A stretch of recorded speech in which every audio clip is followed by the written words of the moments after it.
Whoa! Woo! What's going on, Barry? Just wondering who's going to be the first to give us a hard time for being a minute late. Were we a minute? Oh, I think he was a minute behind. Oh my goodness, man! In the pre-show, when I went and topped off my sweet tea, Lauren gave me a high five and she said, "Happy 100th." Oh man, that's so cool! Isn't that so cool? And yes. Jim Lauer. But yeah, man, that was so cool. I was just like, heck yeah, babe. I know it. Yeah. What did you say? We've been doing this in a couple of weeks. It'll be 2 years or something like that. What was that? Yeah. Back in September, whenever it was, we passed our 2-year anniversary of kicking this off. And then, so November 14th, it's Friday in a couple weeks, will be our 2-year anniversary of kicking off our YouTube channel. That's what it was. Yes. Heck yeah. Yeah. Remember we kicked this off on our phones. Yeah. Facebook Live, man. Can you believe it? Yeah. That's just crazy. Man, a couple of months ago, I went back and looked at that, and of course, obviously the StreamYard deal is a little bit more professional, or if you will, and it's just awesome. We get to bring in awesome people like Justin Martin, and it's going to be great. That guy. Yeah. I've been excited for this all week, and we just chatted with him a little bit ago, and he's full of energy, and this is going to be great. What do you mean you're excited all week? You've never mentioned that joke. That's all we've been talking about is Justin Martin bringing him in. This is awesome. I should have had something big prepared for number 100. That's what Lauren was asking. If we have some balloons or cake or something, man. That's funny. Yeah, I failed. Take it out of my check, would you? Oh, yeah. Well, I got a survey at the end. You know what I mean? Take it out of my pay. Hey, Michael Narks says, congrats on 100. You guys are doing a great job. Man, thanks, Michael. Thanks a bunch, buddy. That means a lot. Heck yeah. Yes, sir. Goose says, hey, Mr. Goose.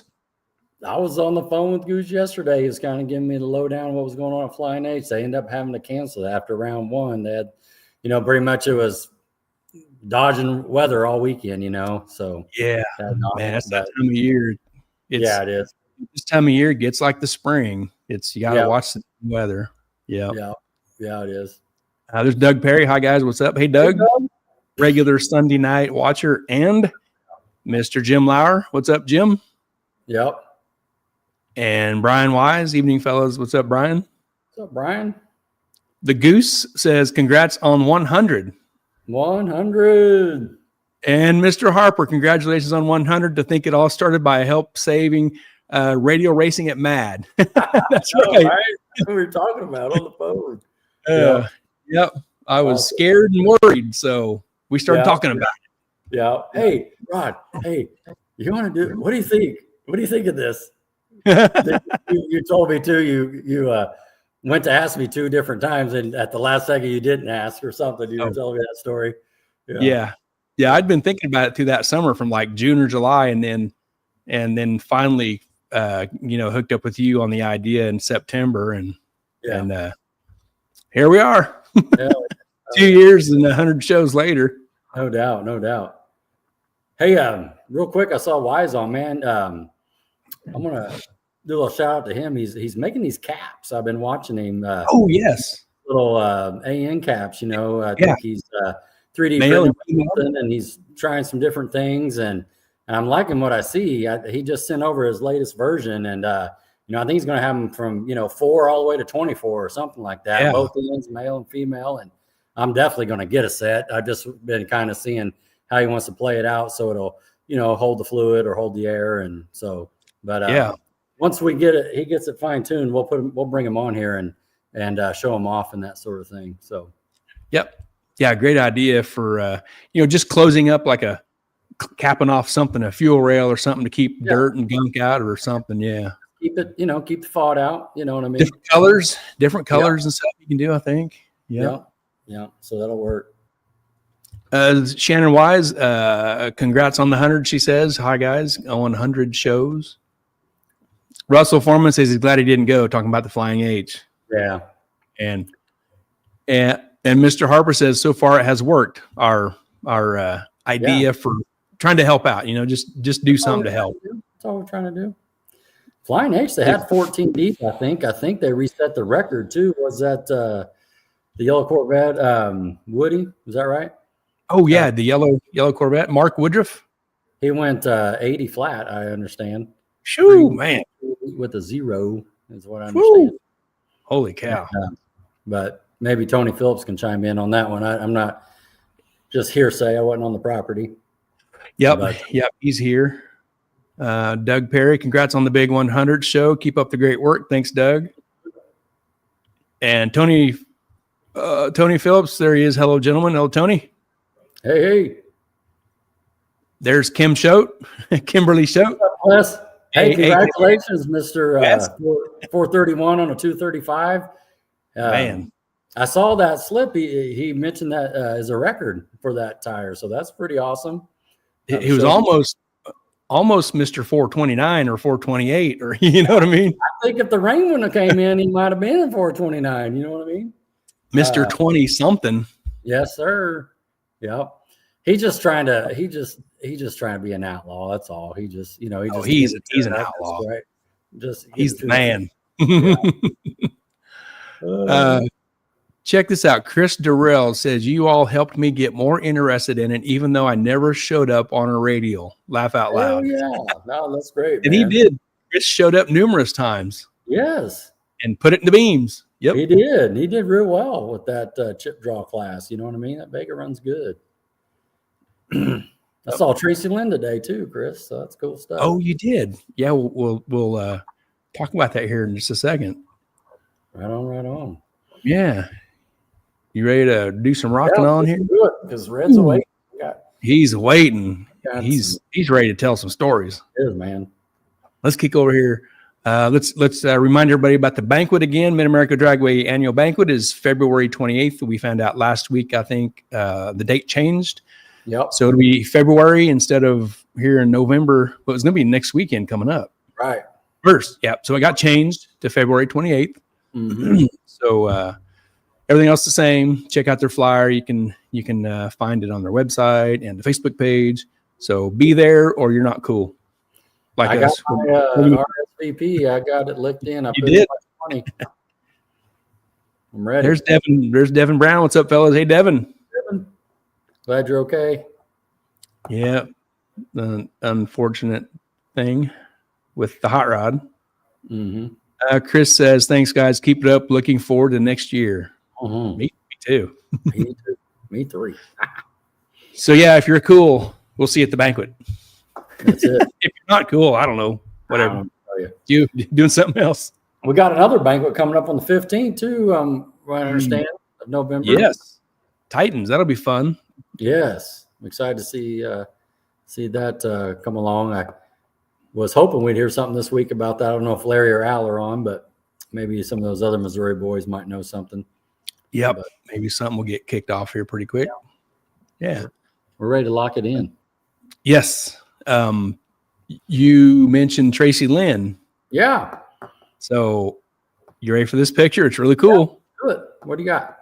Tell us what happened here. This is awesome. So I threw this picture at Gary. So this is what's going on. Big shout out to Troy Aves and I guess myself too. And with a couple other team members put this together. It's our 4th annual car show at Textron Aviation. And so what's going on here is this year you got to do a silent auction bid to get your car taking a picture here with the airplane. Of course, we had to run it through corporate, a bunch of meetings to make this happen and go through security, get out there. And so Tracy, we got her on the property as well. And so we were there. This took about 2 hours altogether and took photos. And so she came out there. We did this shot all together. And then individually, people got to get their photo with the airplane. And of course, everybody brought their family out too, so they can get in the pictures. And it was just a big deal. And they got all this through a silent auction. So with the this is our 4th annual.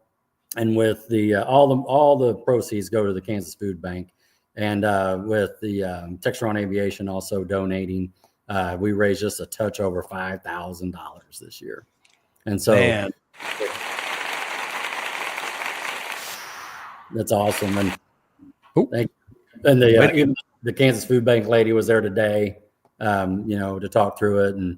and Tracy donated her time and her photo she's donating to the proceeds to the food bank as well. So it was just a good deal all around.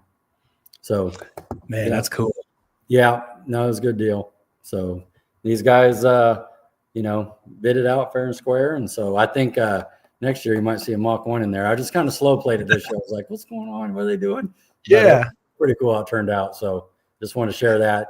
And thank Tracy. She's a photographer at Mid-America Dragway. I think everybody knows. And, anybody on this has seen her out there taking pictures and stuff. And so this is kind of like a little shout out to her because she came out here, spent her day with Troy and I in this team. And so just appreciate everything she does. Good stuff. Thanks for sharing, Gary. Yeah, that's a great event and a great purpose. And it had great results too, it sounds like. Yeah. Yeah. Man, that's cool. Yeah. Oh, the old Mach 1 looked good sitting there. I was thinking that too. I was like, you know what? Yeah.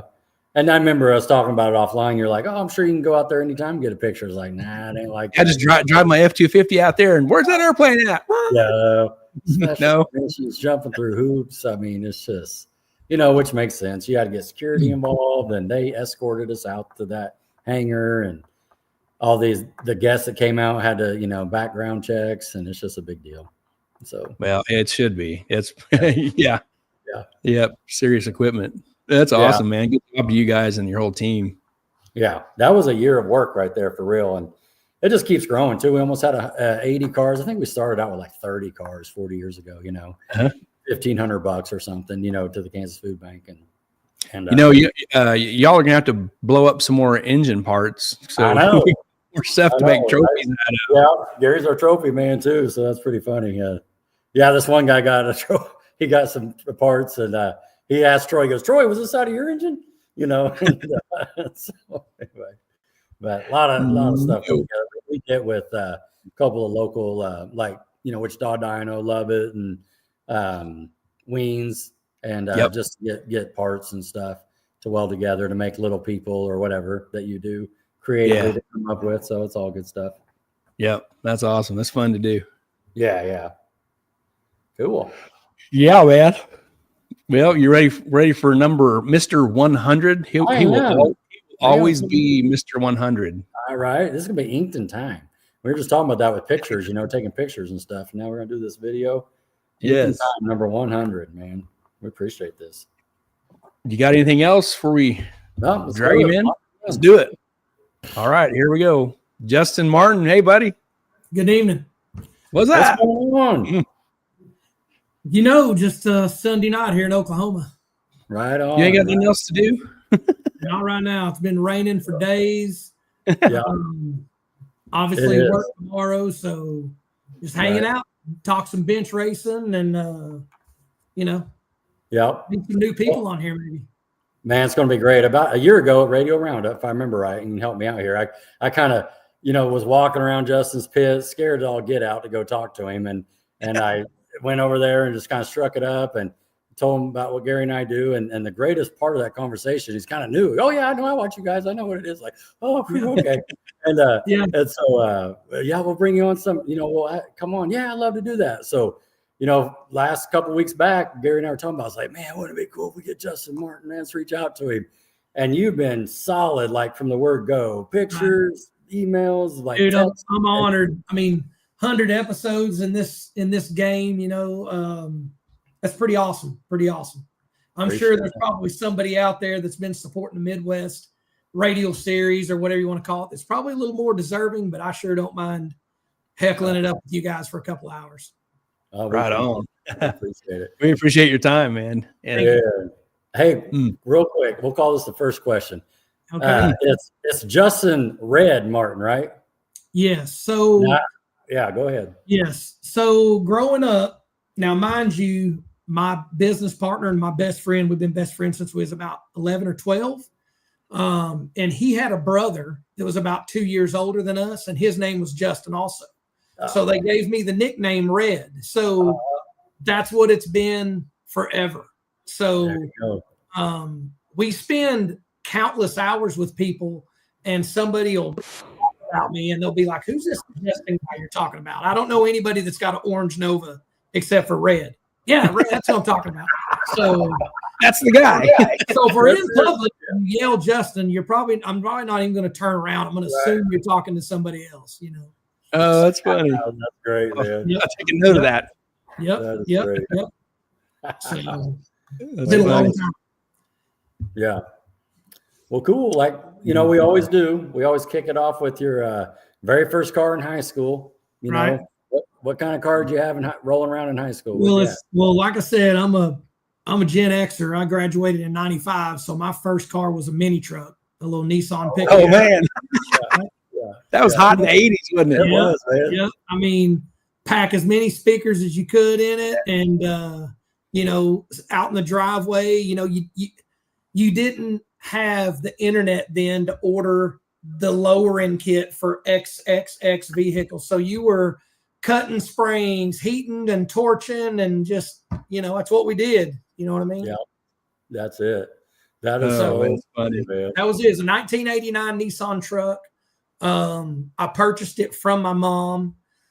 She helped me get a bank loan for it, and of course, she took the money and replaced the vehicle with something for them to drive. But yeah, I had that thing all the way through high school, and I think I drove it to college for probably, maybe a semester. Okay. And I was working in a shop, right? I was working in a lube shop or a tire shop, and I thought I was making big boy money. So I went and traded it off for a 1990 454 SS black OBS. Oh yes, sure, right? Yeah. And I'll never forget it, because traded it off. My dad went down with me, helped me do the swap. We hopped in the truck. Man, I'm grinning ear to ear. I got a V8 now, you know, because obviously I've been wanting a V8 long before we traded it. Right. And he said, hey, pull into this gas station. Now, mind you, gas back then was like 70 cents a gallon. And I could fill that little Nissan up for about $9, right? Okay. So pull into that gas station. I'm going to fill this gas tank up for you one time. And when I seen the number, I was like, if there was a Craigslist, that truck would have been on Craigslist before we could have left the parking lot. This pump is broke. Yeah. It won't stop. Yeah, it's broken. It wants more than $9. So needless to say, I didn't have that truck that long. Hey, when you started telling this story about the 454 SS, this is the direction I thought it was going to go. You was first disappointed with it the first time you smashed on the gas pedal, because them things were a turd. A buddy of mine had one of those. Yeah. So in like 98, I think Chevrolet come out with a Vortec 350 in their half-ton trucks, and you could get it with a 5-speed. Well, one of my good friends, his dad owned a Chevrolet dealership. So we're showing up to the cruise spot, you know, and I knew the truck was not fast, but it still had a big block in it, right? So and it had big numbers. Oh yeah, we lined up, and gosh, it was shameful. It was shameful. But, you know, was that Chevrolet? And I'm not really so sure if it was any faster than the Nissan truck I had. Right. You know what I mean? But yes. Anyway, like I said, it was short. It was a short-lived. I think I really only had that truck for about 6 months. Couldn't afford insurance. I was trying to, you know, which don't get me wrong, my parents were helping me out with college, but still trying to figure out how to make a living, how to move out. You know what I mean? Sure. So, probably not one of the smartest decisions. Kind of like right now having this race car. It's kind of not one of the smartest financial decisions I ever made. Oh yeah, no kidding. Hey, your little trip to college, that kind of helped you open your business there? No, not really. I actually went to college to be an accountant. You know, I thought, I don't know. I thought the white collar was, you know, my mom worked for herself. My dad is an architect, you know, so I don't know. Maybe I thought, you know, I didn't even know then that I was ever going to play with race cars. I never even, now my two buddies that I was in high school with, obviously one of them's my business partner still, they had hot rods because their dads had hot rods, right? Well, my dad did when he was young, but now, I mean, there's no hot rods, right? So I got to play with them a little bit through them, and I kind of was like, I don't know that I want to mess with that. That's greasy and dirty, and I just don't know enough about it, right? And like I said, I was working in a tire or a lube shop or something, and I had got an offer for a job wrenching at a shop for flat rate money. And a lot of people don't know what flat rate is, but either way, it was a way to make good money and not have to clock in for 40 hours a week. And that's what I was looking for. It's kind of like a waiter waitress job, but for a mechanic. You can go in a 5-hour day and get paid for 8 or 10 hours, depending on how busy you are. So once I did that, my buddy of mine that kind of helped me get in that position had a race car. It was a Nova, it was a 68 Nova. Obviously spent time with him. By this time, I'd already got rid of that 454 SS, and I had a 68 C10 truck with a big block in it. Cool. So it wasn't fast yet, or in any account. But that's what kind of got me thinking, man, I'd like to spend a little money and time on this. And of course, I never did accountant things. We hire an accountant for all of our work out of the shop. The rest is history, man. You know what I'm saying? I've been digging into them ever since, How long have you had your business open? So I've been a dealership tech out of college, pretty much a dealership tech for a few different dealerships. And in 2005, I left the last dealership I was at, and I went to work for an independent shop, which was owned by a very good friend of mine. He also is the person that built this orange Nova I got. And he's done any fabrication on anything racing related. He's done it. So anyway, I worked for him out of his shop for about 5 or 6 years, while my partner now at the time was working for a dealership that just got rid of their dealer license. So they were looking to get rid of their A-level technicians. So me and my buddy kind of talked, and we were both in a financial situation to where we could, throw some time at this and see if it stuck. And 2011, we rented a building and ran a shop here in this town that I live in, Pecola, Oklahoma. And we rented that shop for, we were there from 2011, the end of 2011, and we moved into our new facility that we built ourselves in 2015. So we've been operational since the end of 2011. So it's been pretty freaking awesome. I mean, a lot of people don't do the partnership thing. I understand it. But, one of the coolest things I get to do is show up in the morning and hang out with the same guy that I chose to hang out with before I even had a driver's license. You know what I mean? Yeah. Oh, yeah. We still cut up. I have customers that we hung out, kids that we hung out with when we were kids. They're customers of ours. They bring their fleet vehicles to us. So it's really cool. It really keeps me kind of young because we're constantly get to reminisce and talk about old stories. And it's just, it's really awesome. Great story. That is awesome, man. So you were talking about how your first ride was a mini truck. What was the first thing you took down the quarter mile, or maybe a little street race? The first thing I took down the racetrack was a Nova. So funny story. So my buddy that got me in this shop while I was in college, that got me doing some flat rate work, had a 68 Chevy Nova that he raced in high school. Now, mind you, this guy's probably 5 or 6 years older than me. We didn't know each other growing up. We just kind of met at this time, and he said, hey, my shop's looking for a tech. Anyway, so he had this Nova, and he was driving it on the street. But, I mean, it had a roll cage in it. It had a power adder on it and all that kind of stuff. And he moved off. Well, when he moved off, that car stayed here in storage. And 3 or 4 years may have went by. By now, it's probably 99. It's probably 99-ish. And I asked him, I said, what are you going to do with that old car? And he's like, well, there's nothing there but a bare roller. You know what I mean? And I said, well, I got this C10 truck. And by now, we're street racing this stuff because we don't own trailers. We don't own another vehicle. Like, this is the vehicle I drive to work. And then I leave work on Friday. I go get the nitrous bottle filled. We drive 60, 70 miles. We do some street racing like idiots. And then we get home at 4 or 5 in the morning, have the time of our life, right? Yeah. That truck, everybody knows trucks just aren't fast. So I got him to let me buy that car from him, and I took everything out of the truck, put it in the car. So now I've sold the truck because I had to sell the truck to buy the car. So now I'm driving a primered 68 Nova with a big block and a fogger and a roll cage and 2 plastic seats to work. I mean, that's my daily driver. Oh, man. Only vehicle I own.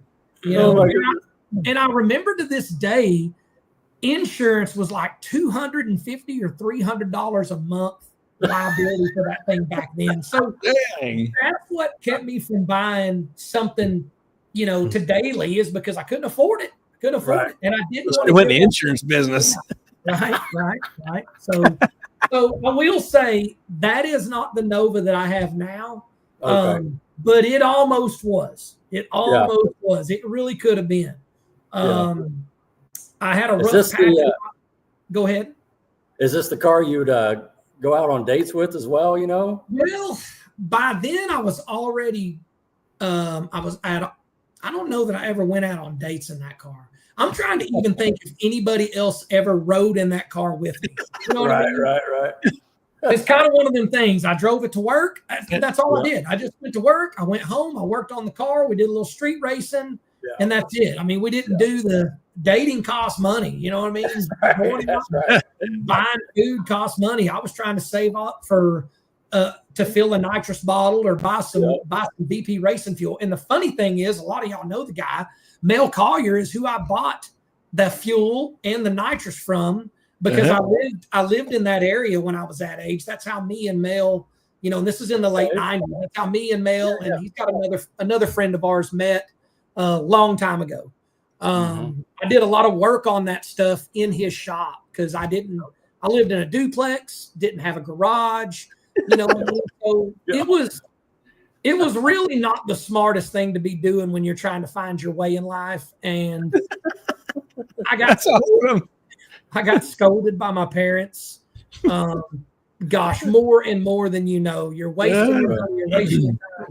And now they're my biggest fans. I mean, them two are my, you know what I mean? They're my biggest fans. So when are you gonna get serious? Yeah. I guess it turned out all right. You can at least now afford to race and pay your house payment. You learned something. Yes. Yeah. That's funny. Man, that took me back to memory lane myself. I kind of had a little Fox body doing that same style of stuff. The Fox bodies were big back then. But of course, you know, that Nova, I probably paid $2,000, $30,000. You know what I mean? The cars were cheap back then because they were just 25 years old. They were just rust buckets. You know what I mean? So that was what was affordable, and I could still have some fun with it. You know what I mean? Yeah. So, cool. Gary, throw up a picture here. Let's get an early picture here and talk through some of this stuff. Yeah, I'll kind of let y'all know. Y'all pop a picture up there, and I'll kind of talk about what it represents. Sounds great. Chris Wilson says, "Is that the Picola Flash?" I don't know. He spelled Picola wrong, so I don't know. Maybe he can't smell Camaro right neither. So I can't expect him to sell. And he lives in Oklahoma. That's the bad. Yeah, he does. Right. Yeah, he needs to download Chat GPT on his phone or something, get his spell. Let's slide out of the way here.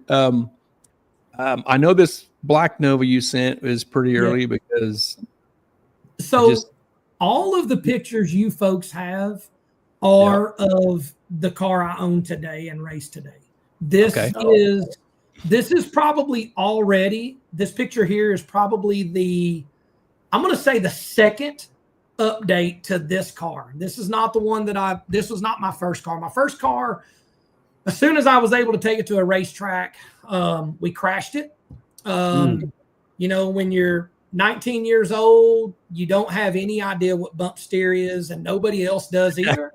And it drove really, really terrible, and we crashed it, and I didn't have the money to fix it. So there was a couple of years there that I didn't race, and that's when I acquired this car that you're looking at. So this is probably 2003-ish, I would say. This is around the era that we started running the street machines. We started running the Texas True 10.5 stuff, you know. that's the era of this car. Now, I probably owned the car a year or two. So kind of funny story. I was test driving a car for the dealership I worked for, Lincoln dealership, and I was making the block, and I seen a car with a for sale sign. I hit the brakes, I looked at it, and it was this Nova. And I pulled in, I think they were asking $900 for it, and it ran and drove. But the guy I said, man, it's real cheap. Is it, do you have a title or something? He's like, oh yeah, I got a title. He said, here's the catch. Whoever buys it needs to take the motor and transmission out because I want it. And I'm like, shoot, this is getting better and better. You know what I mean? So I went that day and purchased the car. And it took me a couple of years to take the parts out of the wreck car and put them into the newer car. And I remember, I took the car to my buddy's shop that I was telling you about that's done all the work on this car over the 24 years I've owned it. Right. And I remember telling him, I'm like, hey, look, I want to run this stock suspension leaf spring type class. You got to have inner fenders in the car. It's got to be a street car. So I'm hiding the gauges. I'm hiding the electronics, everything looking street car. And I bet he spent 2 weeks on getting the inner fenders in the car around the chassis and the headers and was just so proud of himself, right? And it looked awesome. I think we took it to 2 or 3 races like that. And then True 10.5 was born. So now ladder bars, back halves, none of that mattered. And I remember pulling the car back into the shop, telling Kevin, that's his name. I said, well, we're going to have to back half the car, get these leaf springs off of it, put some ladder bars under it. And I remember taking the plasma cutter and cutting the inner fenders and taking my foot and just kicking them out, throwing them in the dumpster. And he looked at me. He looked at me like an 18-year-old kid that refuses to graduate high school. He was like, "Oh my gosh!" Yeah. So that was the first rendition of this car. So it was 25.5. It had a couple of different engines. It started with a 540 built by Gaines Grinding. A lot of people in this area know Brian. And it ended with a 600-inch Gene Fulton motor in it with a bunch of nitrous on it. The funny thing about that, here's the funny thing about that is it was a big motor. It had a bunch of nitrous on it. And I think we went a 498, maybe a 497 with that car. Is the fastest it ever went with that power plant. And I look today at what people are doing with a 582 and one fogger. And you're just like, man, racing has come a long way. You know what I mean? Yeah. Larry. This is the generation that we started venturing out. Centerville is our home track. Okay. We were testing tune racers. We were there every Saturday night racing this car. Every Saturday night. Okay. From pulling it on a flatbed trailer behind my Tahoe to finally getting a half-ton truck with an enclosed trailer to finally getting a diesel with a living quarters trailer, we hauled this car. And we finally thought, man, I think we're good enough. Let's start trying to get out and see if we're as good as we think we are. Mm-hmm. And I remember the first time I pulled into the Street Machines. I pulled in on like a Friday, because I'm working. I pulled in on like a Friday evening. And I come around the corner there, paid at the gate, come around the corner, and there was a cherry picker that had a big nitrous motor just hanging from it, right? Like somebody had already blowed up a motor, and at that point, you didn't do that at the racetrack. I mean, nobody had things to fix a broken motor. I mean, if the car broke a transmission, you just went home. Right. And that was when I met Tim Slavens. That was Tim Slavens' motor hung out on a hook. Okay. Him and Tato working on it. This was before he had the 4th gen Camaro. He had been building the 4th gen Camaro about this time. But so anyway, I'd make that turn. I'd keep going around the back of the stage and lanes, and I'd go around the next turn, and you'd see Woody was parked there. And Woody had 2 cars at that time. He had the orange Nova, and he had a Corvette. Both of them had nitrous motors in them. And 90% of the time, both of those cars already had the motors blowed up in them. You know what I mean?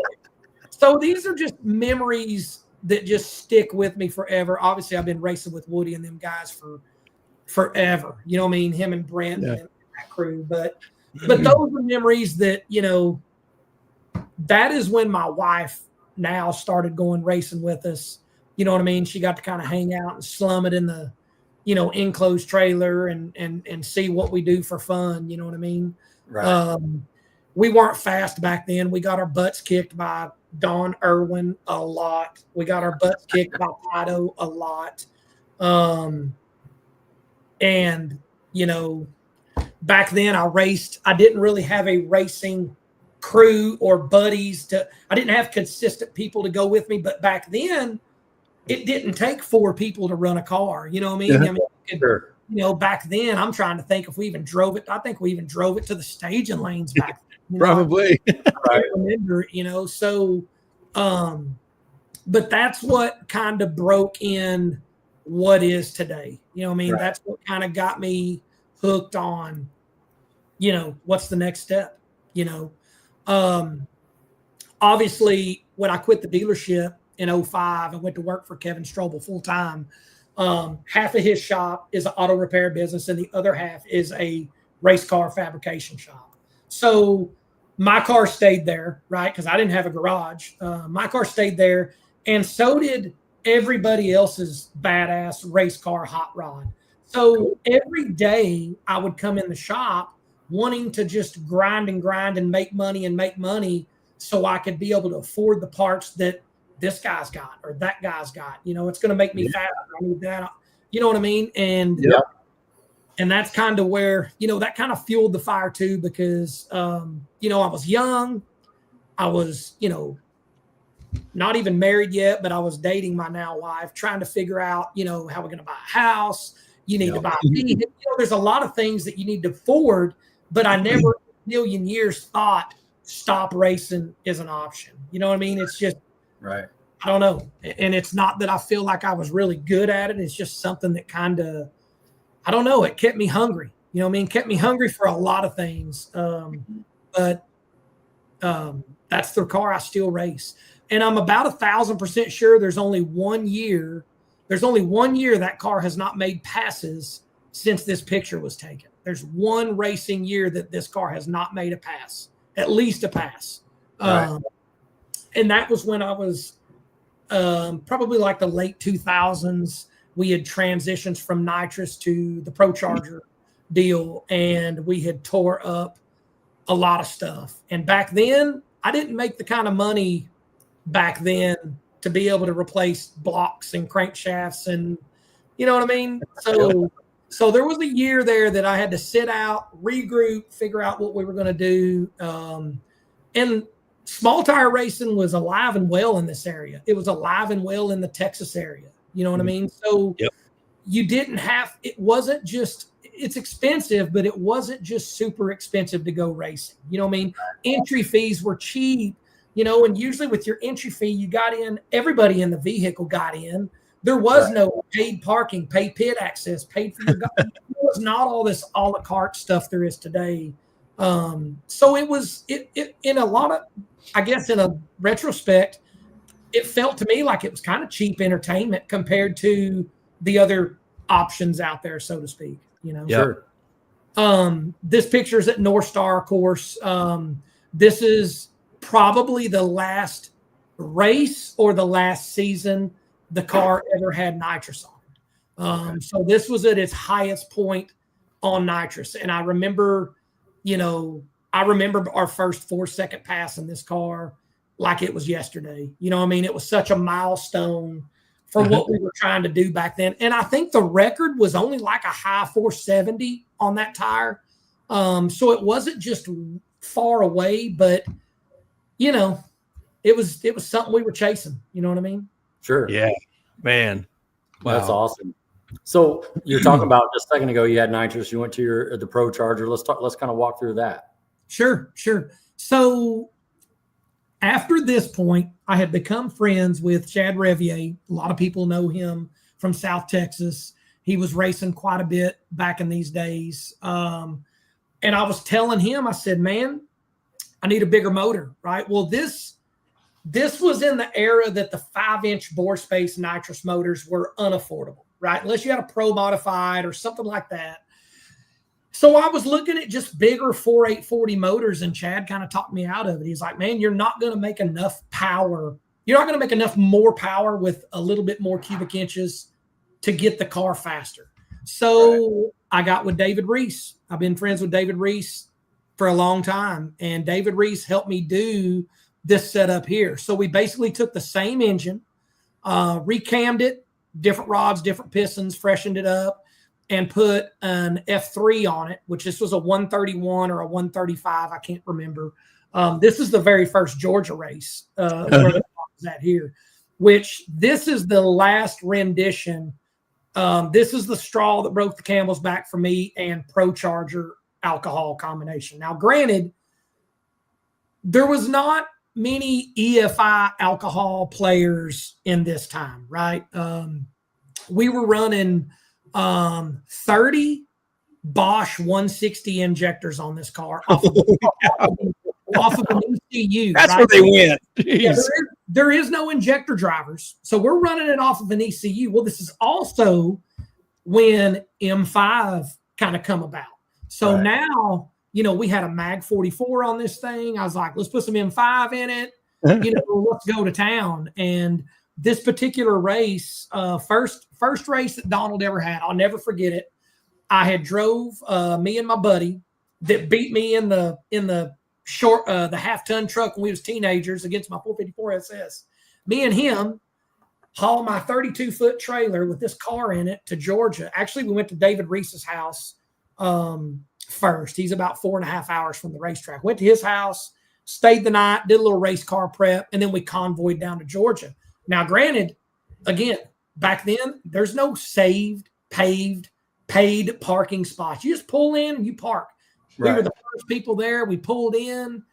We parked right where we want. We got the grill out. We ate some steaks with Donald Long and just a couple of the brass of that whole event back then, not knowing what we were even signed up for, right? We just wanted to be a part of this radial revolution, so to speak. And if you notice, we were on slicks in this picture. Yes.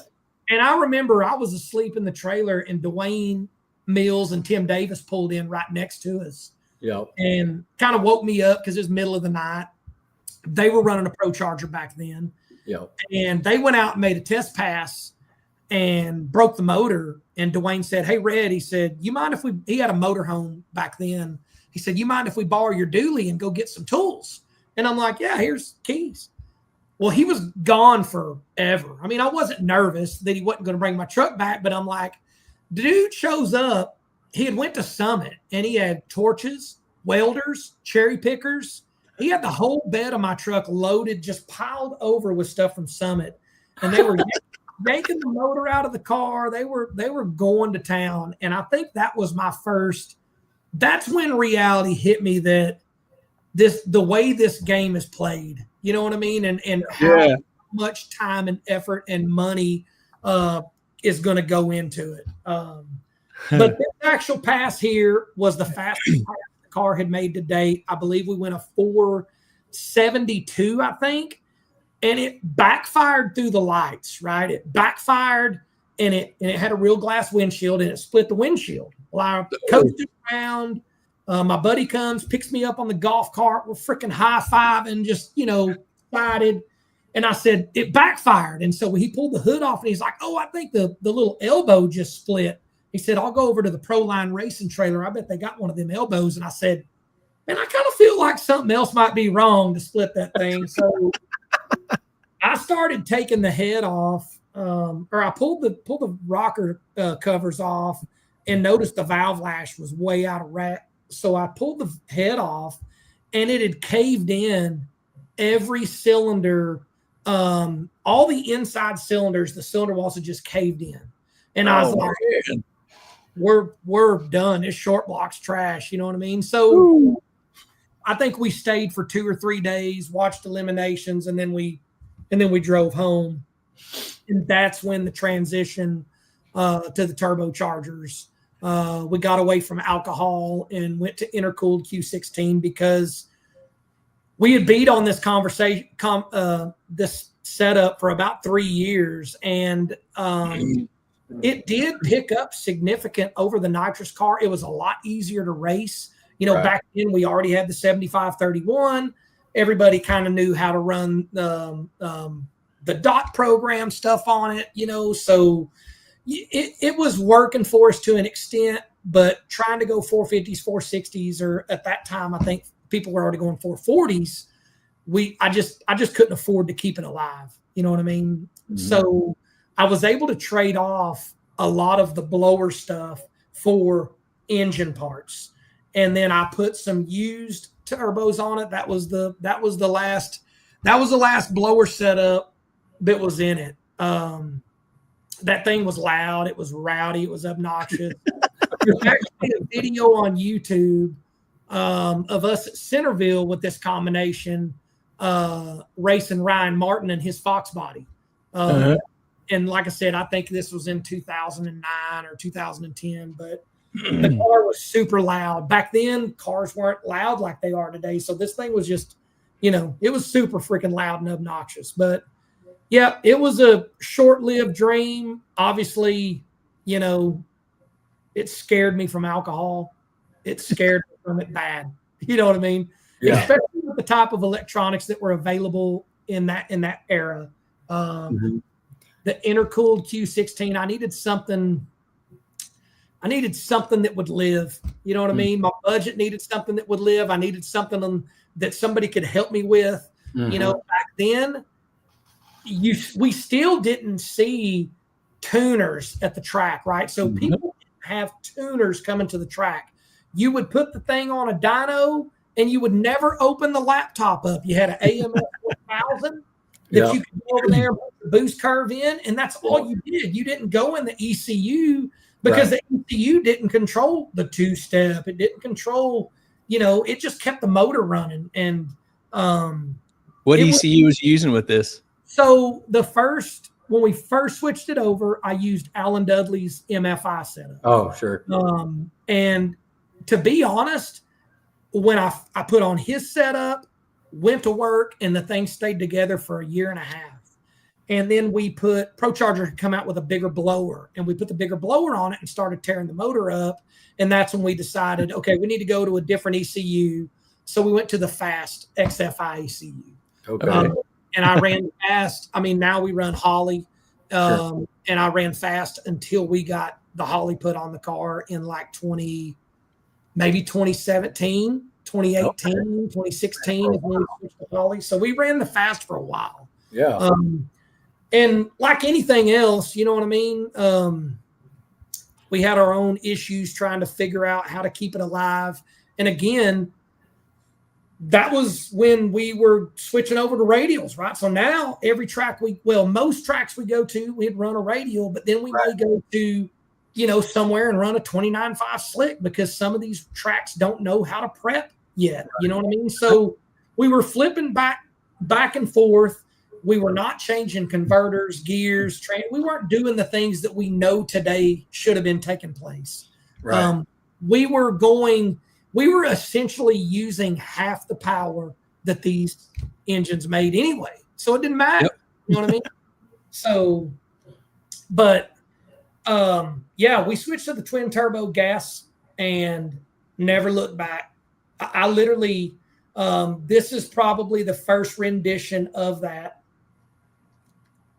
We had this has 2012 across it here. Yes, you can see the turbo exit exhaust out the front of the fenders, which I never liked that, but that's just the packaging we had. The car was still 25.5 back then.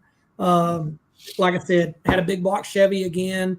I believe at this time we were still running a 2-speed power glide, with a 180 first gear. So we were still stupid in the whole gearing and converter realm. We just didn't know that. We always had so much more power than we could use that's just the way it was. 2012 was right after we opened our business too. So I didn't travel. I didn't go anywhere that I couldn't go racing on just Saturday. Like I couldn't leave Friday. I couldn't be gone Thursday or nothing. So mainly Centerville. We would go to a track that opened up here in Sallisaw, Oklahoma, was pretty good around that era. We would run their Saturday night stuff once a month, once every 2 months. This picture here, this is Centerville, isn't it? It looks like Centerville. Yeah, this is Centerville. And that's one of my good friends standing behind it. He don't race with us anymore. He used to race with us quite a bit, but life happens to everybody. So Right, sure. Yes, this is Centerville. Centerville is, like I said, that's my home track. I've been racing there forever. You know what I mean? I was going to that racetrack with my buddies when we were in high school, and I've ran, gosh, I would be willing to say upwards of 2,000, 2,500 laps up and down that racetrack from between now and then. You know what I mean? And back in this day, Centerville had like a heads-up series every single weekend. You know, every weekend you could go there and get in a class and go rounds and be, have a competition, so to speak, rather than just test and tune. You know what I mean? Yeah. Some laps. So it kind of kept us going. And again, it was close. So, all my buddies would load up in their trucks and bring a bunch of beer and just walk around, drink beer and help us. Yep. And it was cool. It was just something cool to do on the weekends. And that's what we did, So when you went to the radial, I'm sure there were the pros. Were they 275s or 315? Yes. No. Back then it was the OG 315. We never ran a BFG. The BFG had already kind of, I don't think anybody was running the BFG. Mickey Thompson had already had the OG 315, and there was not several radial classes like there is today. There's outlaw radial, and that's it. I mean, so you were that's it, Yeah. So we ran the 315. We would go to Holly Springs. We would go to Georgia. Then we would put 29.5s on it to go to Ozark or go to Centerville or go to Mocan Hot Summer Night. So we were back and forth from one tire to another. The only time this car's ever been on a 275 tire is at Springfield. We put a 275 on it a couple years ago, maybe a year and a half ago, and come up there and tried to run a few times. That's the only time this car's had a 275. Even the 28 10.5 was not even a tire of choice back then. The 29, you had the 33Ws, and then you had the 29.5s, and that was it. There was them two classes, and then from there, it was just bracket racers or index racers, So, wow. So that's what we ran. We ran them on a 10-inch wheel, as you can see here. We didn't know things, back then there was a company in California, Champion, who a lot of people might remember. They started making wheels. They were the only company that could beadlock a wheel. You couldn't buy a weld beadlock wheel unless it was a 16 by 16 Pro Mod application. So we didn't run wide wheels because we don't have beadlocks. We're running rim screws. You know what I mean? Yeah. It was just in a different time. You know what I mean? Mm-hmm. But 2012 just doesn't seem that long ago. It kind of was, but it just it's just like just a few days ago, man. Yeah, I know. And I'm trying to remember how fast we went with this combination, and I can't remember because I feel like we ran 470s to 490s with it because, like I said, we were running a hot summer night stuff. We would run street machines. Back then, they didn't have 5 or 6 heads-up races a year. They just had street machines. Now you may get a Memorial Day shootout or a Labor Day weekend shootout every once in a while, but we usually didn't go because we'd be here racing or something like that. But again, I'm getting out of the car telling my buddy that's picking me up on the golf cart that, man, that thing just made 21 pounds of boost. I don't know how we're ever going to make 22. You know what I mean? It was just a different time. You know what I mean? But you're 100% right. You're 100. I don't even think I had a beard in 2012. You know what I mean? Right. I probably had a clean shaven face in 2012. That's funny. So go ahead, Gary. Oh, Larry Hunt says, I have a set of double beadlocks that Red and Don Irwin autographed as well as Craig Ondrick. Well, on to those. You got Don's name on there. That's something pretty spectacular. You know what I mean? Yes. Speaking of Don, I'm telling you, you make the corner at Ozark or at Mocan and you see Don's car, he was just He was just the guy to beat, man. He was just the guy to beat. And he was so old school. He still had buttons on his steering wheel for all of his nitrous. And he could drive. And, we're all on this 29, 10, 5 slick. So we're all, we're using every bit of real estate to run 5.0s and 4.90s. And he just did, man. He just flat used to kill it. You know what I mean? Yeah. Kudos to that guy. You know what I mean? Yep. When we were in Ozark a few weeks back there for the 3rd and 4th for the Titans, we were able to talk to Don about coming on the show at some point. Right. So that'll be fun. Oh, it will be. He's got to have better stories than me. You know what I mean? But I also remember several of those races that he would have 2 or 3 cars that he drove every one of them. He always had a big tire car, a stick shift, or a big tire car. Yeah. And then he had the Fox body with the nitrous motor in it that everybody remembers. Everybody's seen the tail lights of that thing, I promise you. And then he had the new car that Tato had just put together, or they just finished up wiring it, and they're trying to test it also. So that guy and his wife had to be some of the hardest working people at the racetrack. To try, keep 2 or 3 cars going and in the most competitive class there, in my opinion. Right. Yeah.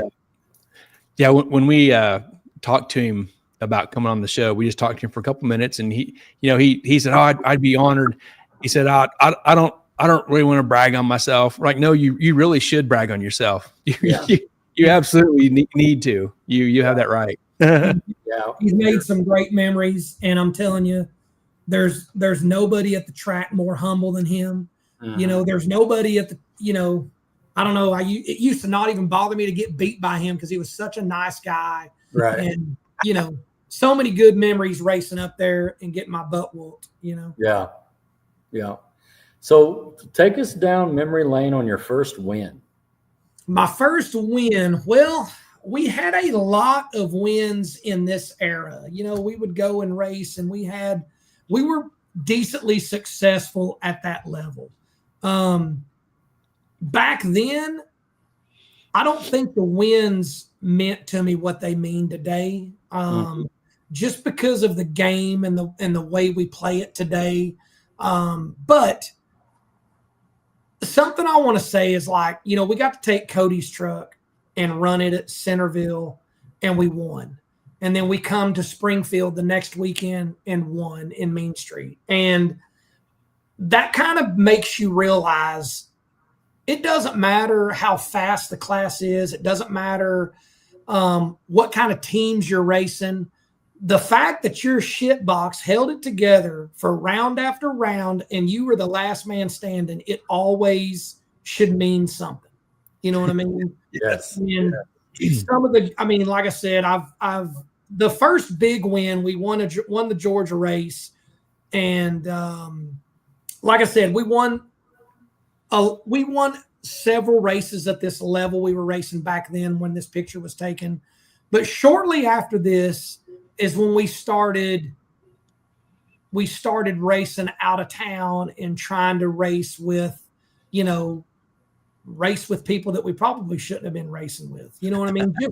Just for the simple fact that, now I've got I'm good friends with David Reese and Chad Revier, and they're racing at the top of the food chain, right? And it's kind of like, you go to the lake with your buddy and you get on his big boat 3 or 4 times, you're going to be looking for a big boat. You want a big boat. So, I remember our first win at Georgia. I was coming down the return road, and Cody was pushing me in the car, and of course we were pumped. We won, but it didn't even really hit me until I'm sitting there waiting to pull in front to get our pictures. And that's when it hit me kind of what we had done that week. You know what I mean? And I think, sometimes it's the win that forces you to reflect on how you got there. It's not so much you're excited because you won. It just forces you to reflect on how you got there. You know what I mean? Yeah. You lose. I bet Rod has a similar recent experience with his year and the championship. Right. I just remember, my wife had called me, and I guess she must have been watching, or maybe she just watched it. And she was excited. And I was like, why are you so hysterical on the phone? Calm down. I mean, yeah, we won, but you know what I mean? And then once I got off the phone, I just broke down in tears and was like, man, from how this week started to how it ended up was, you know what I mean? That's the kind of stuff that keeps you going. You know what I mean? Keeps you going at that level anyway. Yeah. But before you tell us much about the Georgia stuff, this is the last picture of the car black. Tell us about the transition from the rest of the pictures I have. The car is orange. How did that transition happen? I really don't know what happened. So the car was black. It was painted by a guy locally. The first guy that painted it black. Now it was painted 3 different times black. It was black with silver stripes, great paint job. Had a kid here in town that worked for a dealership do it for me for like $800. You know what I mean? And back then, that still felt like a lot of money for a paint job. You know? Right. It looked great. Well, then, you know, you get bumps and bruises. So I had it painted solid black. And the guy that did it, it just really didn't look good. So, of course, we opened our business. I couldn't afford to buy a paint job for the race car. We're trying to make a living here and get this business to go. And once I got to a place to where I wanted to have it repainted, I was talking to a good friend of mine that we used to race with. You guys might remember him. Mike G is his name. Mike Genevieve. Really? Oh, yeah. So he says, I want you to hit up my buddy. You know, my buddy here in the city paints. He's done all the paint work on my car. And I'm like, you know, who do you use? Because you know, most of the body shops I know of, they don't want to paint race cars and you know what I mean? So I got hooked up with Matt Parker. And Matt Parker at this time was painting every car that Mike Duffy had built, left Mike Duffy's shop and went to Matt Parker. And Matt Parker was cutting roofs off, painting the cages, buffing and cutting the cages, welding the roofs on, doing a spectacular paint job. So I called Matt up. And I introduced myself and we talked and he said, man, I said, I want to do a color that kind of looks muscle car-ish, but looks kind of retro, you know? And he was like, okay, cool. So we kicked off a few colors and he sent me this color orange. And I was like, cool, let's do it. Let's do it. So I sent him the car. He probably had the car for several months because it took me a while to even gather up the money to pay for it. And at that point, we had just painted it solid orange. It had no black on it. It was just solid orange. And I remember driving, now his shop, he's in Oklahoma City, so he's 2.5 hours away. I remember driving up there, looking at it like, man, this is my first just 10 out of, this is a 12 out of 10 paint job. You know what I mean? It's just awesome. It looks great. The paint's laid down great. I'm not a body guy, but I can be picky with the best of them. And I'm like, man, this thing just looks gorgeous. So I put it in my trailer, haul it to the house. We unloaded out of my enclosed trailer. And Cody, my guy that goes with me, Cody, and said, hey, something's wrong back here. I said, what do you mean something's wrong? The body had cracked above the wheel openings on the back of the car on both sides and busted the paint out on the trip. So I'm flipping out. I'm calling the paint guy. I'm like, what's going on? What did you do? You know what he does? Gets in his vehicle and drives right to me. No questions asked. We get up under the car, the frame rail. Now, this car still had stock rear frame rails because that was a class legal deal, right?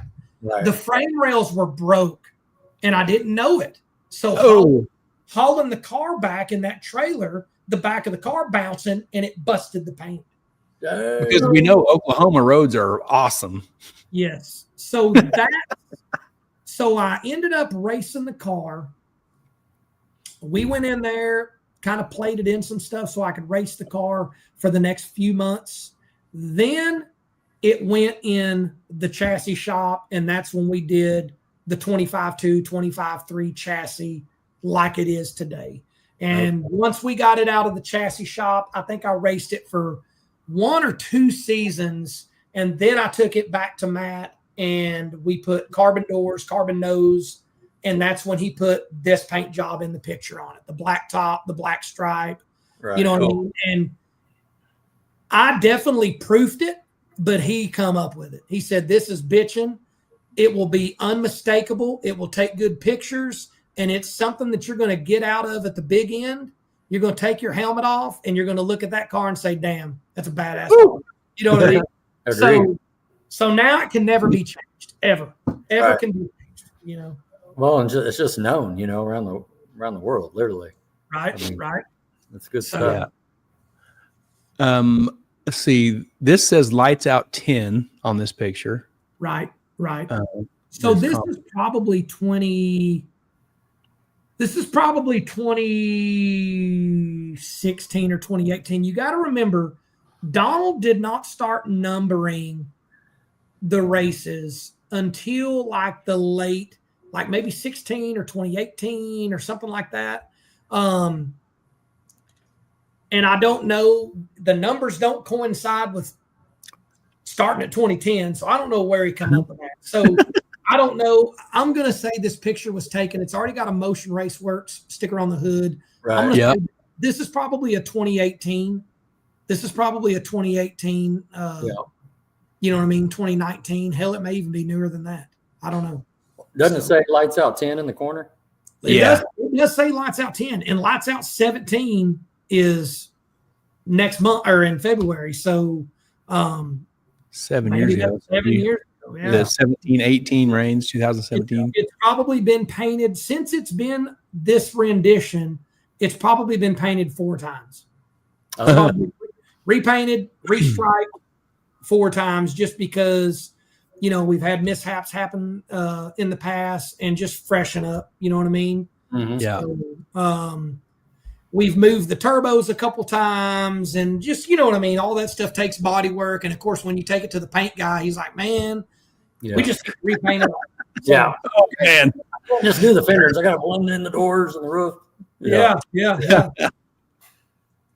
So, you know, as you're stepping up in cars, stepping up in turbos, technologies, rear end, drives, you know, by this time we have already, by this time you can see Pete Harrell's in the picture.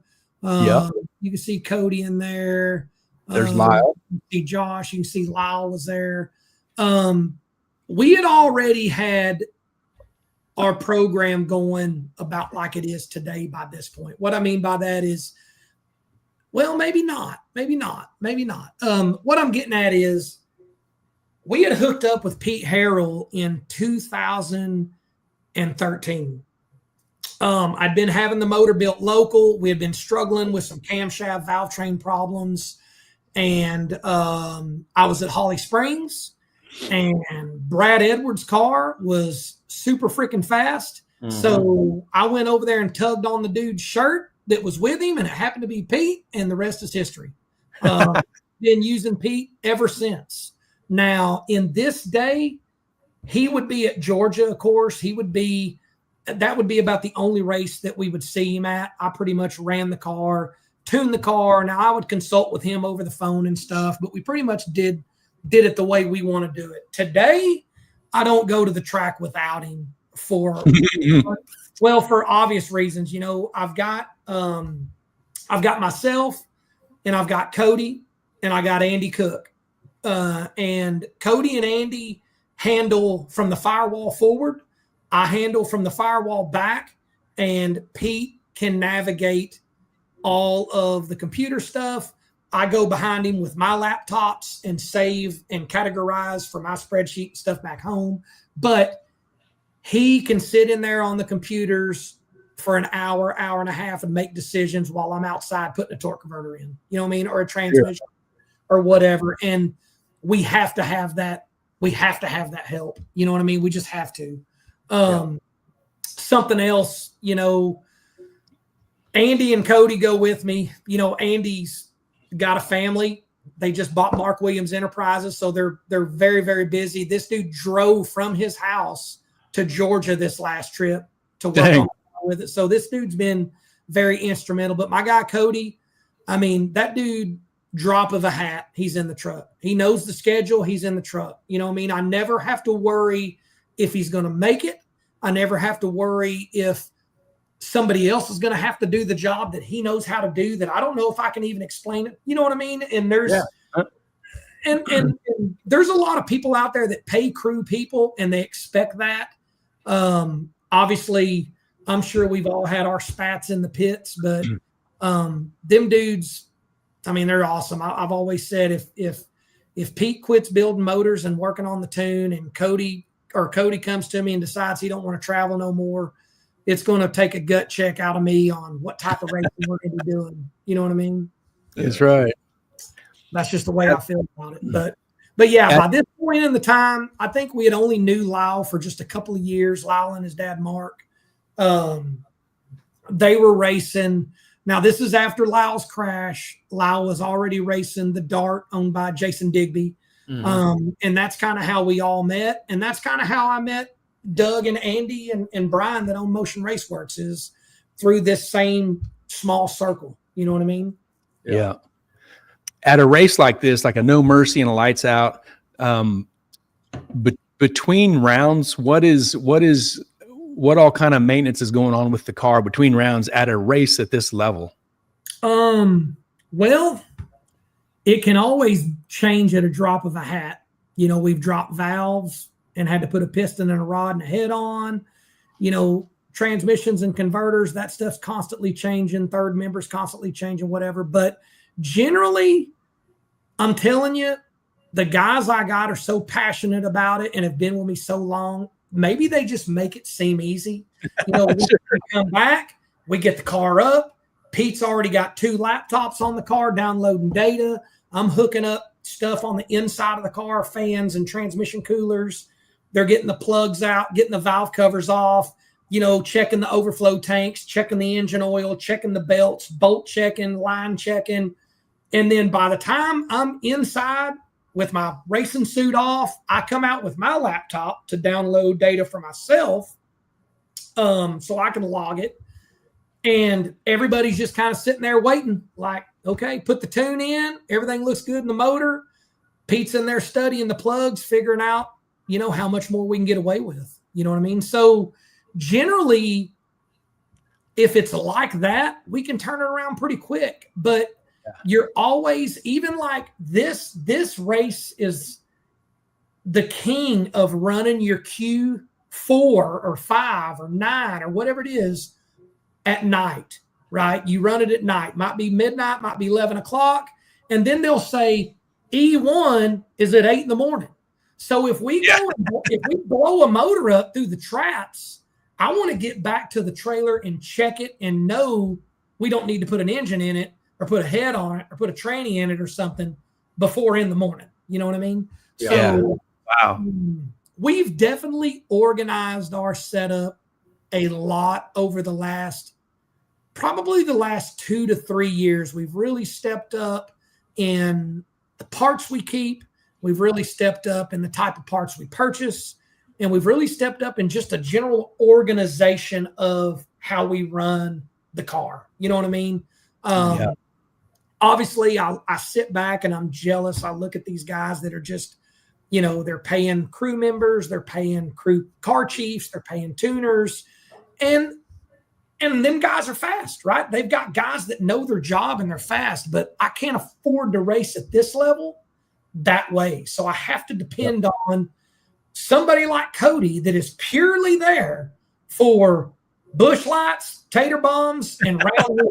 You know, sounds good. You know what I mean? Then that's the whole part. And like I said, Cody's been with me long enough. Cody's been with me when we've went to the track a dozen times, knowing that there's a gremlin in the car that we ain't found. Like knowing the car's not going to run good. We're not going to qualify good. We're not going to win no rounds because we got a problem, but we have to go race to find the problem.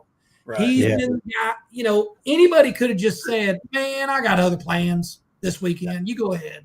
Yeah. But he's been with me. He's, like I said, he's an instrumental part. I probably don't give him kudos enough. You know what I mean? I probably take it for granted a lot when we're in the thick of things, but I truly appreciate that dude and the guys that, you know, like Andy. Andy come on board about 1.5 years ago, and same thing. I mean, that dude's like, hey, you know, they acquired Mark Williams. So Andy and Doug and Brian spent a couple of weeks at Mark Williams. Then they go home to their family on Tuesday. Then Andy gets in his vehicle at 4 a.m. Wednesday and drives, 15 hours to come to Georgia to help us for a week. You know what I mean? So it's just, man, it's just, you know what I mean? And when you have a good weekend and you think about, that's what makes you think about that type of stuff. Because if you have a bad weekend, you don't think about that. You just want to forget the whole weekend. You just want to leave. You want to get home, park the rig, come in the house, forget about the race car for a while. Longest drive back. Yeah, it always is a long drive back. It's always a short drive to get there. Yep. So talking about, like you just said, a couple years back, you really stepped it up with parts and the way you're organizing your program and everything. Like, how did you set up your schedule for 2025? Or let's just talk about 2026. You're going to go to the Radial Roundup here. Maybe that's your last event of the year. Yeah. And you're thinking about 2026, getting ready. Like, how are you deciding what races to go to? So it's not. We go to the Radial Roundup, which will be in a week and a half, right? And then from there, we'll come home, we'll service everything, and we'll go to Bradenton for the Snowbirds. And that's in like December 7th. Mm-hmm. And I'll be down there for that. And then the very next weekend is PRI. And then I get to spend about 4 weeks at home. And then we're back in Florida for the U.S. Street National. And the U.S. Street Nationals kick off the first points race for next year's schedule. Wow. And then they usually post one race all the way through about June, but it looks like they've added 2 more this year. So we're going to actually be at Yellow Bullet in August this year. And I think they added one at US 60. So we'll be pretty busy until the heat of the summer gets here. We usually try to take some time off, go to the lake and, do something that doesn't require the UPS truck red label and stuff to my shop every day of the week, But that's really it. I look at those races. I list out how many races we're going to make. I look at the miles. I figure out my budget on fuel for the truck, fuel for the entry fees, and then look at my park situation. Right. This year we're setting really good. We bought a lot of new stuff within the last 3 months. So we're in pretty good shape. This time last year, we only had one motor in the trailer. The other one was still getting fixed. So we didn't have the confidence going to some of these races that you do when you've got another engine ready to go in. You know what I mean? Yes. And it's like anything else. If you got it in the trailer, chances are you're not going to need it. Yes. Case in point, we dropped a valve. We dropped a valve in E1 in February, and I didn't have the spare engine because we were waiting on parts. Spare engine is already broke, and we were waiting on parts, and I didn't have it, and we dropped a valve in E1 and couldn't fix it and couldn't show up for E2. So, the planning has to account for that. I've got, I don't have a lot of sponsors, but these sponsors want us at these races. We want to be at these races, class racing at this level. You can't afford to give anybody one more run than you're going to get, because they're going to learn something every run, as do we. So if we got to sit out 3 or 4 runs, or we got to sit out a race or 2, they figure out how to get faster, and then we're behind the 8 ball. You know what I mean? Yep. And then we got to spend a lot of money testing.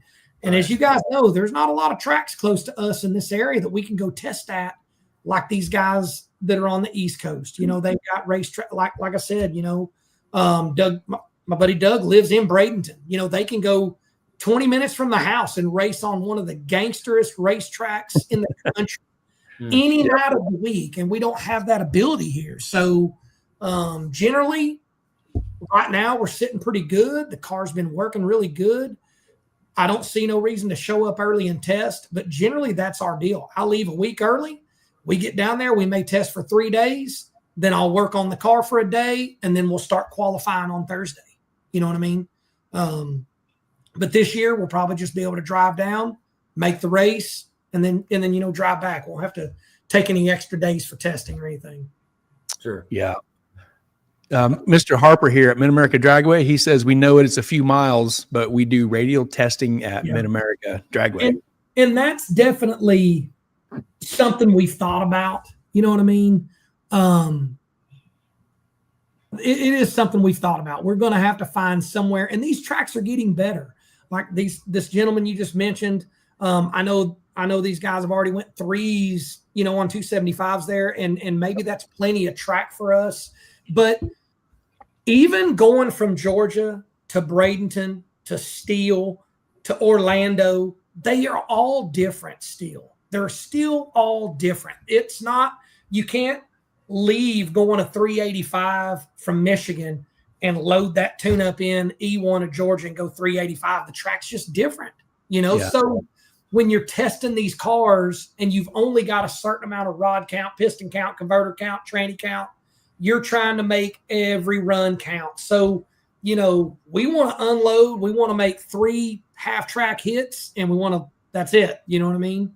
Yeah. If we go out there and zing the tires a couple passes, a lot of times I'll put rods in the motor. You know what I mean? If rod count loose, if we go out there and zing the tires a couple times, that's the hardest thing on rods. And that's, Pete always tells me it's a whole lot cheaper and easier to change them yourself than let them change them themselves. Right. Change it for you. Okay. How many runs can you get on rods in a good situation? So we'll put 40 on them. We'll put 40 on them right now. Pretty much we put 40 on the rods, and then we'll put the next time the rods come back around, so like pass around 80, then we'll do pistons. And we'll freshen the heads up. All new valves in the heads, all new springs, retainers, locks in the heads.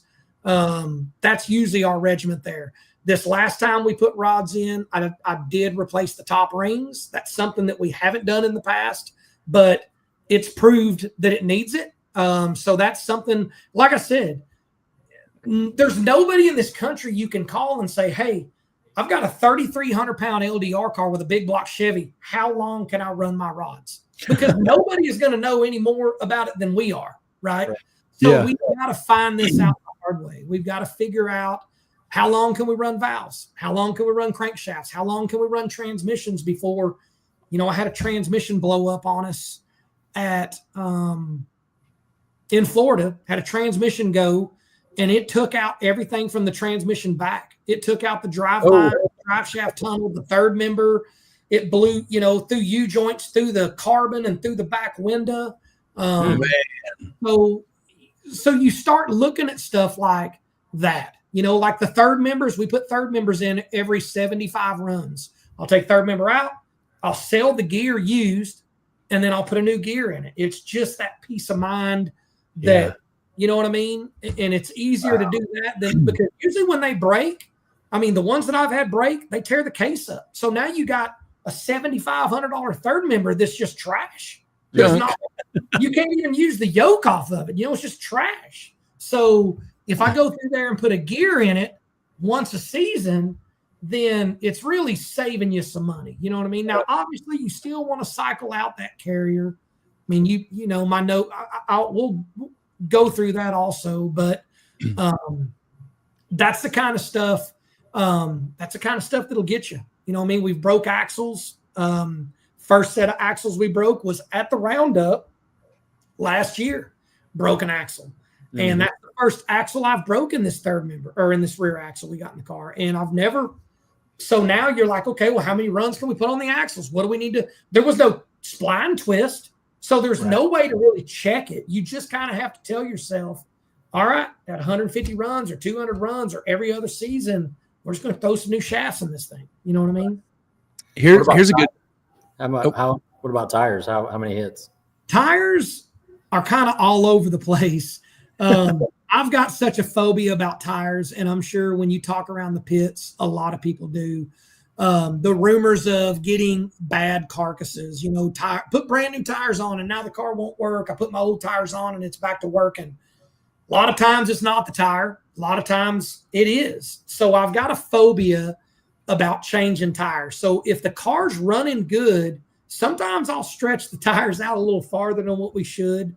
But I think we've got 40 runs on this set, and I'm putting a new set on for Texas. So when I go to Florida, they'll already have some runs on them.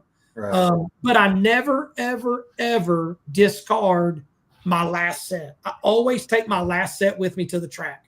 So I've always got, the set on the car, another new set on a set of wheels in the trailer, and then my last set of tires I took off from the last good pass we made, because there's a good chance we got a bad set of tires, and I always can go, throwing another new set on is not going to tell you anything. So going with the old set, you're at least going to get a little bit of idea of if you're in left field or not. Good. Here's a good question here. Michael Nark says, how long does it take to make 75 runs? Like how many races or months does it take to get that far? Well, I'll say this. When we switched this car over to alcohol, we switched it over to alcohol a year ago, this last Georgia race.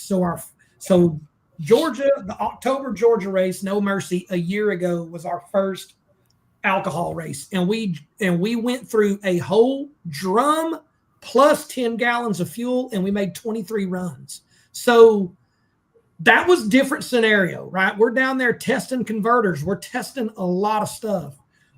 This last race we went to, we made 1 330 shot. Okay. Now you got to remember, we have not got the orange car. We put it up the end of May. We left Michigan. So we showed up to Michigan, which was the end of May race on the Radio Outlaw series before our 3-month break or 4-month break. And we went out there, and E1, the throttle position sensor failed, and I got beat. So they had so many cars that they had a second chance LDR race. First round losers get back in for a little pot and keep running. So we fixed it, went up there, and I think we went an 88, an 86, an 84, an 84, and an 82. And come home, and the car sat on the Pro Jacks all summer. And then 2 weeks before we went to Georgia, Cody come over, we put rods in, we put rings in it, head gaskets on it, checked the heads, put it, freshened up the fluids and everything, took it to Georgia, and just wanted to make a half-track shot to make sure we didn't put the rods in backwards, something stupid. So we made a half-track shot, and we made 9 runs. So we literally made 10 passes on a rod count in Georgia. So I would say 5 races, you're going to put 50 runs on. By the time you make 1 or 2 test passes, 2 to 4 qualifiers, and 4 to 5 rounds of eliminations, you're gonna, it won't take. I'll be able to wear out 2 engines in a year. You know what I mean? And that's not a lot of runs compared to a lot of. A lot of people are making, especially some of these no prep races, man, they don't make a lot of runs every race, but they're racing 4 weekends a month. Yeah, they're right. 30, 40, 50 runs a month. Now, granted, you're not putting down a lot of power, so you're not having to change these crucial parts so often, but that's another reason why we chose not to bring it. It's another reason why we chose not to bring it to some of the races with the Titans this last year, is because my situation on parts, we were in a really good spot, and I wanted to be able to go into 2026 with brand new transmissions, brand new third members, a brand new motor sitting in the tray. You know what I mean? I want to go have everything healthy. And then, of course, we'll have to have some help. We'll have to have some more help than just the normal crew, because we'll have 2 cars, running the Titans deal. So, which that might be figured out by next year. Right. But generally, we really, really, really try to, we don't take it to the stripe unless we have to. Absolutely have to. You know what I mean? Because you're just trying to save as much as you can save. You know what I mean? Yeah. The weight on these cars are killer. It's a killer on the drivetrain more than it is on the engine. You know what I mean? Transmissions, planetaries failing. Planetaries usually take out the drive shaft and possibly the third member. So it's, just being that heavy, that's just something that's got to stay on your head all the time. Brake pads, which I'm not saying we go through them, but we check them a lot.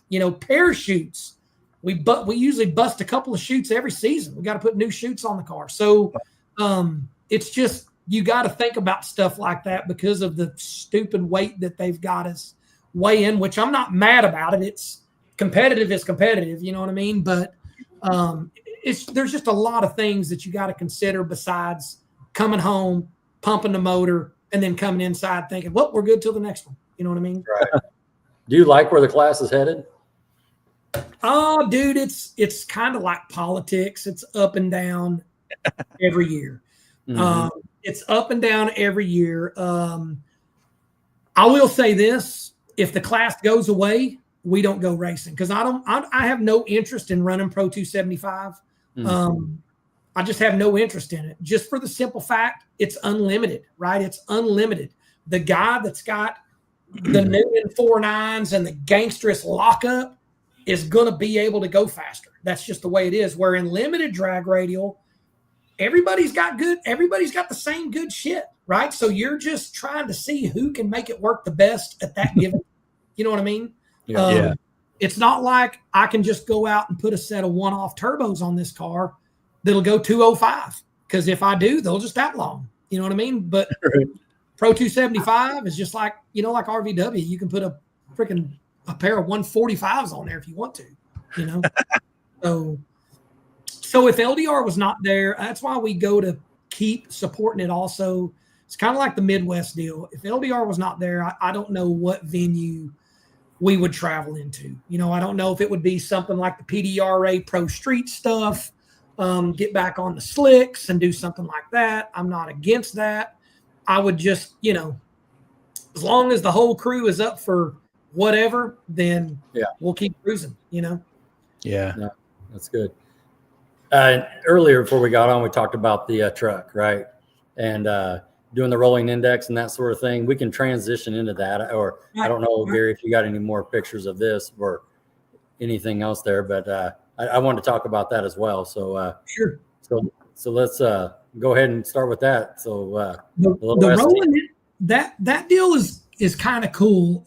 So Cody's obviously been racing with me for a long time, and usually the only time we get to play with his truck is in the summer when LDR racing's not happening. It's in the summer, which was fine. And then Cody was down for about a year because Pete was building him an engine for his truck, so that wasn't an issue. Well, whenever his truck become running, we got a big enough hauler to haul both cars. I'm like, man, that's let's try to get into some of this rolling index racing. And Cody, I don't think was really all about it at first because he didn't want to slow his truck down. He's like anybody else.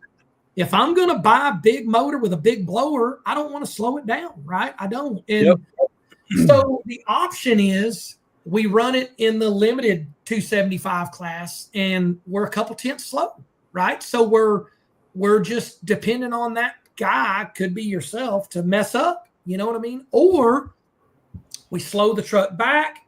We run it in the financial means that it can be ran in, and make sure Cody cuts a light and doesn't break out. And he's been successful at it. And it's like I told him whenever we were having this conversation, he was like, man, I just don't know about slowing my truck down. And I said, well, if you're competitive and you're winning, you know what I mean? When I seen that dude break down, bawling, and just excitement when he won his first race, like he was like, I've never in a million years even had on the radar I would win a race with this truck. I just want to play with it and have a good time. And I'm like, dude, that's what it's all about. So the rolling index, it's really cool around the Midwest because they'll draw 490, when he wants to turn it up, he go 490s. You know what I mean? Obviously the little gangster, little Titan stuff is slower. But it's on such a big stage. How could you not want to be a part of that? A good friend of mine that runs with us, Chad Henderson, his boy Jackson, they built him an Ultra Street car, a Grand National also, that he runs an Ultra Street. Well, he's also got a Nova, same body style, 72 Nova, like what I've got, that Chad raced it whenever Jackson was a baby, right? It's been in the family forever. So for the last probably 4 or 5 years since they've been building this Ultra Street car, Jackson would run the Nova in 6.0 at Georgia. And I'm telling you, it was either him or Kenny Ford winning 6.0 at Georgia. It was just how it was. And it's a small block with nitrous, so it can't go 530s. Well, when we left Georgia, they said, we're going to get us a damn Rare Morrison big block in this Nova so we can run little gangsters with it. You know, you're talking $10,000, $15,000. You know what I mean? So, and it's probably, maybe it's here today, gone tomorrow. I don't know. You know what I mean? I don't know. But it's definitely attracting cars, and cars attract people, and anything that attracts people to the track, I'm all for it. You know what I mean? Absolutely. Yep. It's had good success with the Titans group that we run with. It's always got a pretty good count. It's got an awesome number that gets pulled from the bag. You know, you don't know till Friday night, and it's a pretty exciting class. It's awesome. Yeah. It definitely draws. I'm gonna have to get my battery charger. It definitely draws quite a bit of cars, and that's the main thing. It's got to have car count. You know what I mean? To pay money, it's got to have car count. So, I don't know. We'll see where it goes. I think he likes running the Main Street type stuff around here because the index is faster. You know what I mean? We were at Georgia, and you could just tell. You just see the look on his face. You know what I mean? Running 530, going 129 to the 60 foot when you're used to going 113 to 116 is a big difference. But it's racing. You know what I mean? You're still competing against the guy next to you, and if you're doing it better, then you know it's still fun. I like the chip draw at the rolling index just because it breaks it up from track to track. You know, where it ain't 530 every time. You know, and right. And now Ozark does it where they actually, once they pull the chip out, they leave it out. You know, and so you're not going to. Centerville does the same thing. Centerville's got Main Street, and I can't remember. I don't know if it's from a 5.0 to a 5.30. I don't remember. Cody would have to say, but they do the same thing. They'll throw it out. You know what I mean? That way it can't be chosen again. Which, like I said, I think the traveling index is more fun, but you do get time slips. This little gangster stuff, you get no slips. You know nothing. Right. You know nothing. You know nothing except for that wind light. You know what I mean? That's, you know, it just there's so much chance involved in it. I think that's why they can get 50, 60 cars is because, you know, even though this guy won the last one, you know, doesn't mean he's even going to have a chance this one. You know what I mean? Sure. Yeah. Sure. Very cool. You know, as we were talking too, I was just taking myself back to a few weeks ago. So let's talk about the last race in Georgia there. You made it to the finals. Like talk about the week there and leading up to that. Right. Going to make me rehash that, huh? I've already had to rehash it. No, I knew going into Michigan, I knew we had a good car. I just, you know, the last two races we had been to, the car had really been fast and consistent, but we had been breaking. You know, we broke a transmission, then we broke a third member, then you know what I mean? It was always something keeping us from going to the next round. And so when we went to Michigan, everything was fresh and new, and I knew we had a good car. I just felt it, you know, you just feel it, you know, and we showed up, we qualified really good. The rain come in, we had a rain day. Well, then when we come back out of the gate, a lot of people were struggling. We were going right down, making good runs. And then the throttle position sensor went bad. And I could tell when I went to burn in, you know, I just do a high gear burnout. And when I went to burn in, the car kind of coughed a minute. And, but then it got right up on the tire, and Pete come over the radio and said, watch that cylinder head temperature, make sure it's warmed up. Cause it was getting chilly. And I was like, it's warm. That ain't what the problem is. It's warm. I said, but it seems fine. Well, I was backing up. And when I went to spool up, it was hunting, had no throttle position signal. So it was just hunting. So we got beat. And that just kind of let the air out of my balloon there. My personal, you know what I mean? Just because, again, we thought we had went and double and triple checked everything, and this is how it's going to go, you know. Well, then they let us in the second chance race, and we went right back up there with the same tune-up we had for E1, and we were low ET of every round, including the main event. We were the second chance, us and second chance was setting low ET for the class. Man, everybody's like, I'm glad he's over there. Oh yeah. Even though we were just the best losers, I said it's still awesome to see the car making runs like it was making. So come home from there, the car sits for 4 months, and we go to Georgia, and we're just hungry for that first good big win. Like I said, there is a lot of sharks in that class. It is just getting by a round in that class doesn't mean what it meant 5 years ago. 5 years ago, you could lay back 2 or 3 rounds. You could lay back 2 or 3 rounds and still get by. Today, you have to make the hardest run you can make, or you think that track will take every round. You just have to. And you got to be able to drive every round. And we were just on, you know what I mean? E1, we had Greg Blevins, which has got a super fast car. They had been there testing all week, and I knew they were struggling a little bit. Used that to my advantage and got by him. The margin on that race was like 31 thou. Then we paired up with a car. He's a newcomer, got a Gen 3 Hemi deal in second round. We beat him with a 15 thou margin. So, I mean, every one of these races, I don't even know who won. You know, I've got to wait till they come over the radio, and the radio is real spotty. You know what I mean? I don't have an antenna on the back of the car or something. So the radio is real spotty. So sometimes I don't even know if we won until I get out of the car and I can get the app opened up, or somebody's running over to, congratulate us. But every round win we got. Now, Shane Stack knocked the tire off in like E4. There was 5 rounds. So E4, Shane Stack knocked the tire off at about 100 foot. So obviously, we left together. We were at 60 foot together, and then he spun. But and then in the finals, I mean, I don't know. In the finals, I don't feel like I did anything different than I did any other run that week. I do know that just making it to the final, maybe that was bugging me a little bit. Maybe that was adding some pressure on that stage. You know what I mean? Now, you got to remember, too, we were there for a week, right? So we're there Monday, Tuesday, Wednesday, Thursday. We were there for a whole week. Mm-hmm. And you're qualifying, you're making 1 run a day. You're running, and they never get back to your class that day because there's so many cars. So you run, and then you just chill out.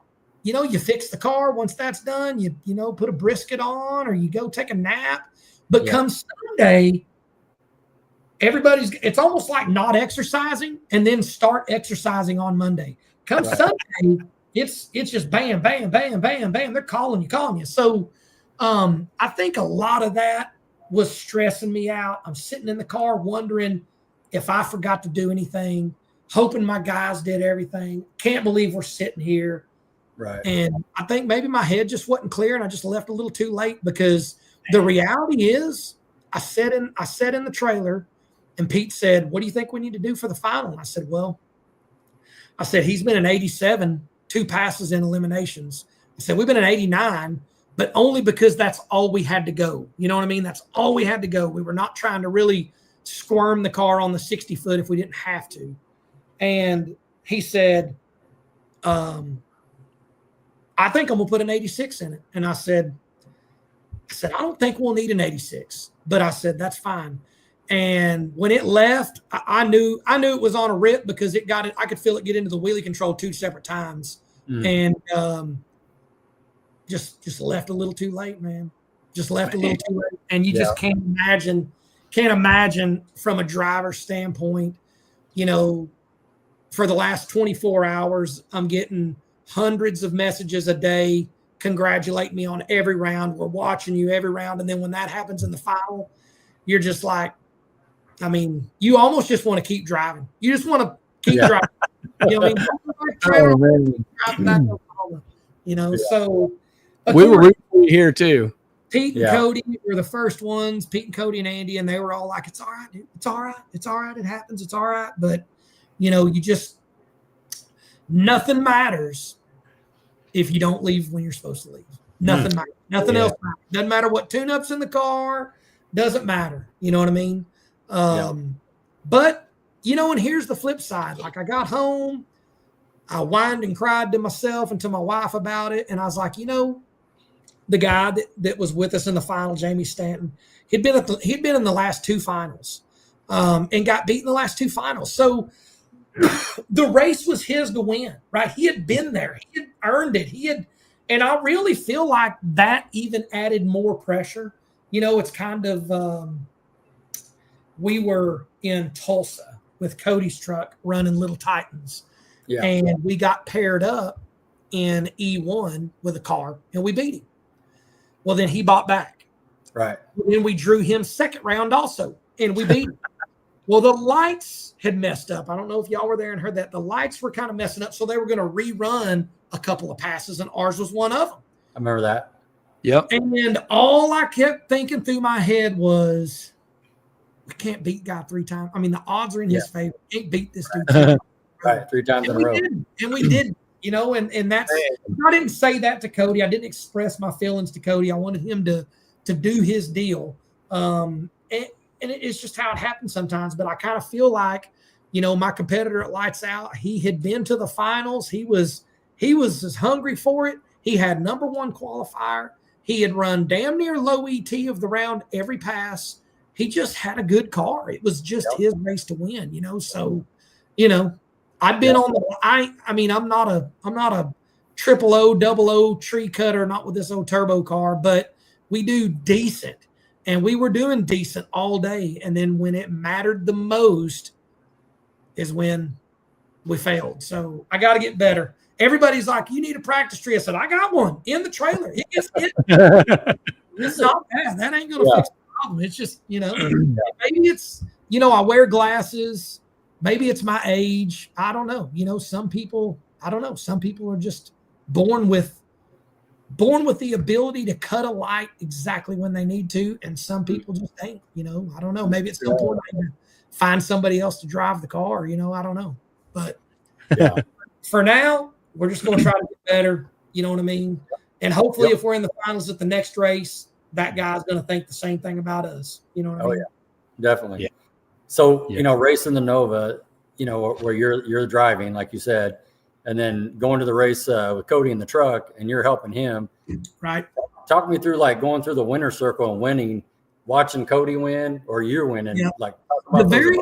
The very first time we even got to take his truck to the racetrack, we took it to Centerville, I'm sure, when we first got it done. And he had already been racing with me for a while. But just going and seeing him suit up, just be able to enjoy that driver's seat and kind of take it all in. I got a little emotional that time. But, dude, winning, yeah. Cody's dad grew up racing.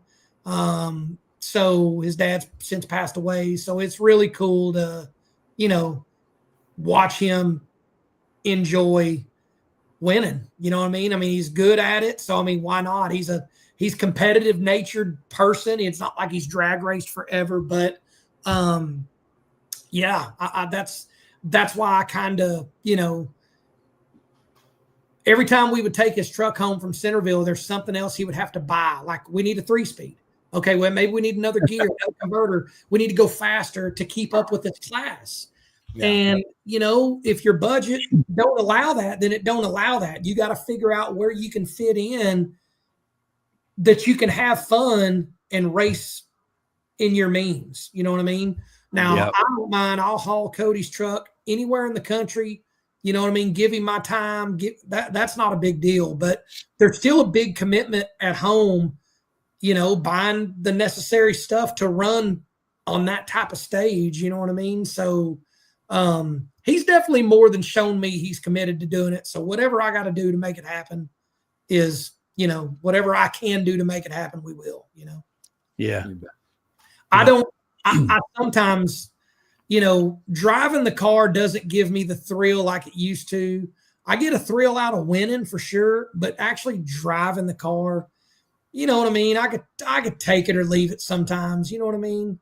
Mm-hmm. But standing behind a car we're working on or Cody's truck, I enjoy that a lot. I'm probably not as smart at it as what I should be after doing this for so long, but I've only done it on, I work on a select few cars and my own stuff. It's not like, a lot of these tuners, they're getting, 20, 30 cars worth of data a season. So they're seeing weird stuff happen that I may never see. You know what I mean? So I'm always pumped to learn and try to figure out how to make this tool work for us better, whether it's my car or Cody's truck, and Cody can tune his own truck. He's got the ability to run that whole truck by himself. He's paid attention. He's asked the right questions. He's done the homework, and he can run his own car anytime he wants to go run it with or without me. You know what I mean?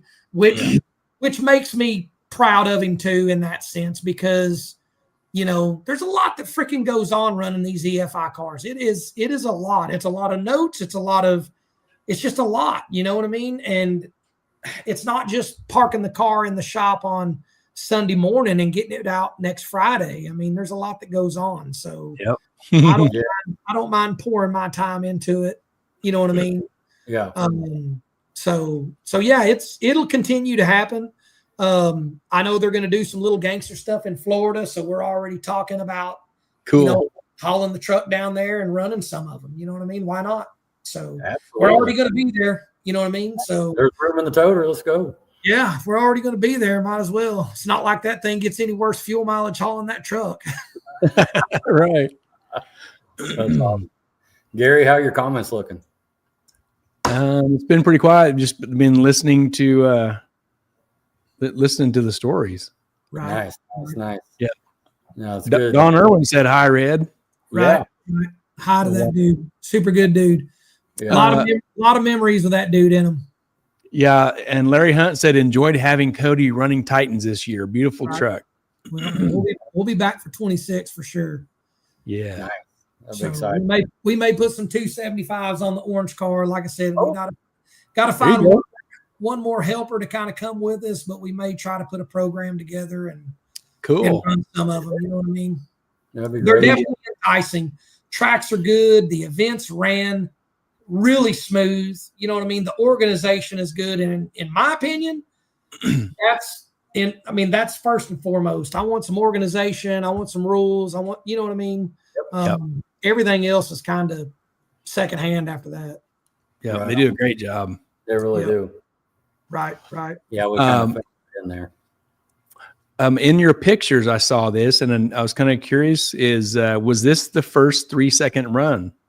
This was the second 3-second run in the car. So we had went to Florida.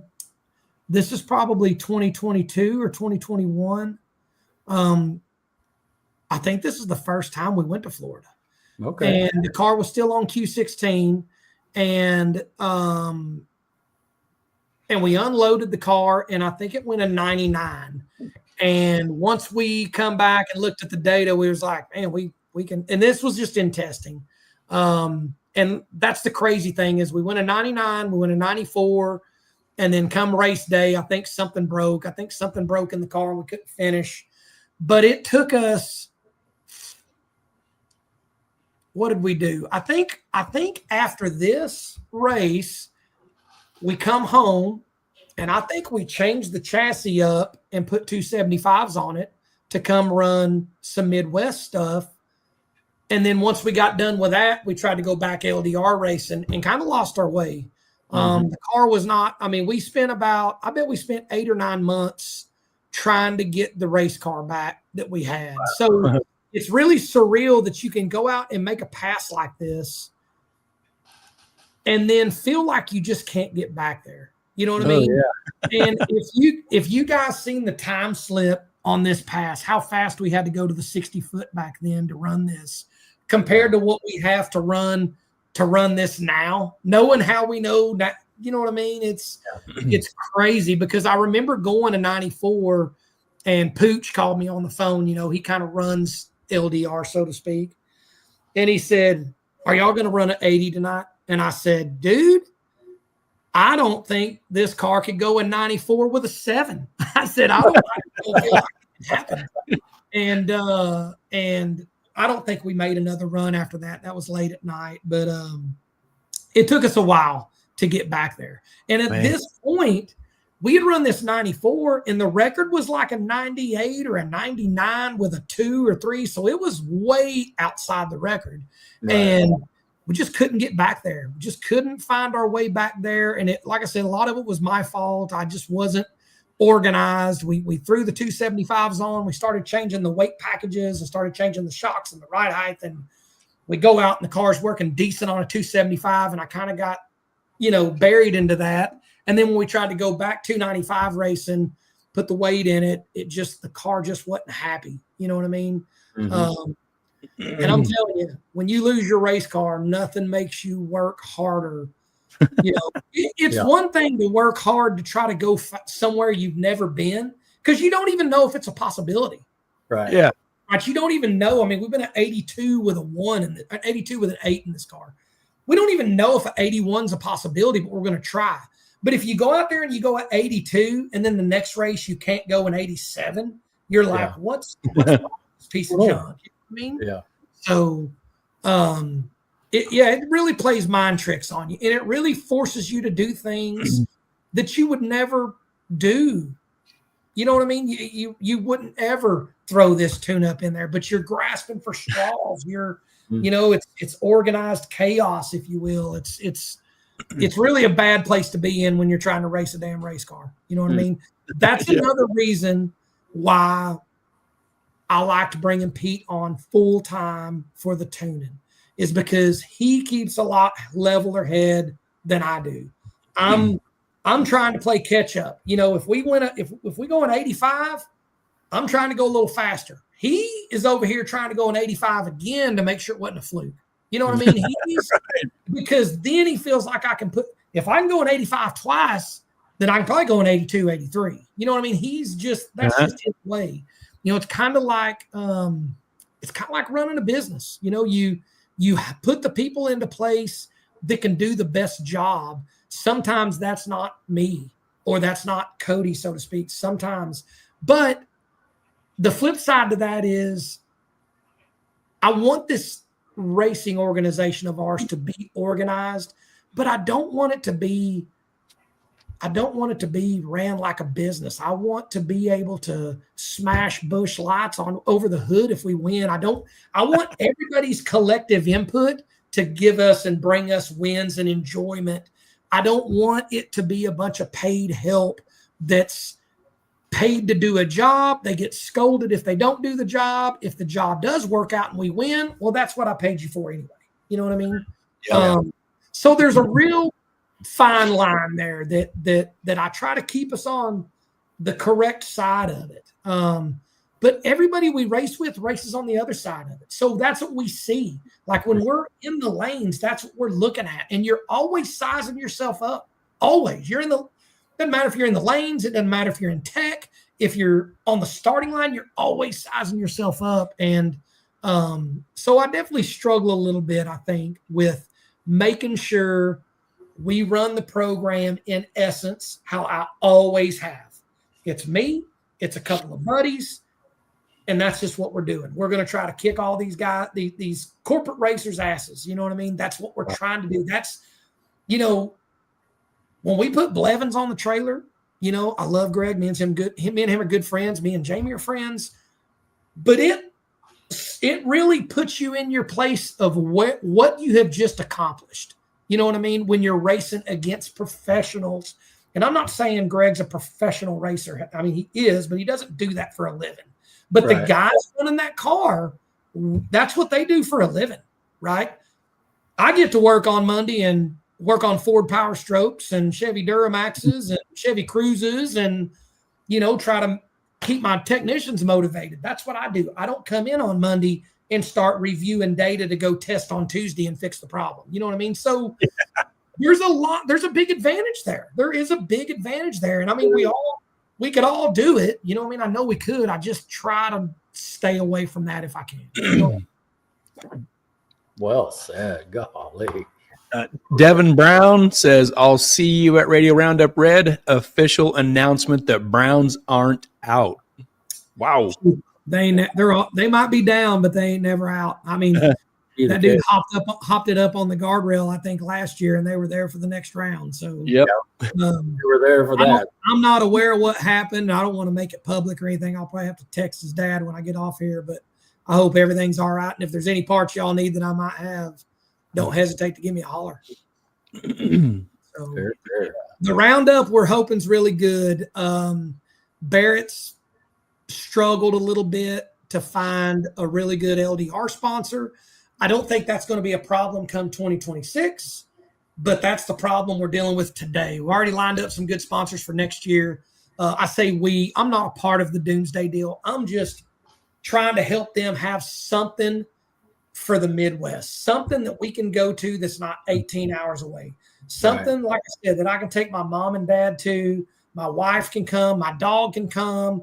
You know what I mean? Cody's family can come if they, you know what I'm saying? It just, you can, we can't, everywhere else, nobody else gets to go and watch us race anywhere. So anything we can do to try to help and support that. So if anybody's listening that's on the fence, you know, you got to support these races to keep them happening, because it takes a lot of money to play these shows. You know what I mean? It takes a lot of money to run these shows. And if they want to continue to be able to watch them without having to get a plane ticket and go watch them, then that's the way to do it. You know what I mean? Them dudes do a VIP tent, which is awesome. It's inexpensive, feeds you the, 2, 3, 4 days. It's just a really good event to be a part of. It looks like there's going to be a good car count in that class. So we'll see. We'll see what happens. You know what I mean? I told Barrett we'd support it, so we're going to be there. Don't know if we're going to try to go any 70s, but we're going to try to go and win like usual, Yeah. We've had a great time when we've been down. It's a great event. Right. Well, like I said, y'all can still come down and watch. You know what I mean? There's nothing. You don't have to come and race. You can save some money and just come and watch and eat food and drink alcohol or not drink alcohol and just watch. Yeah,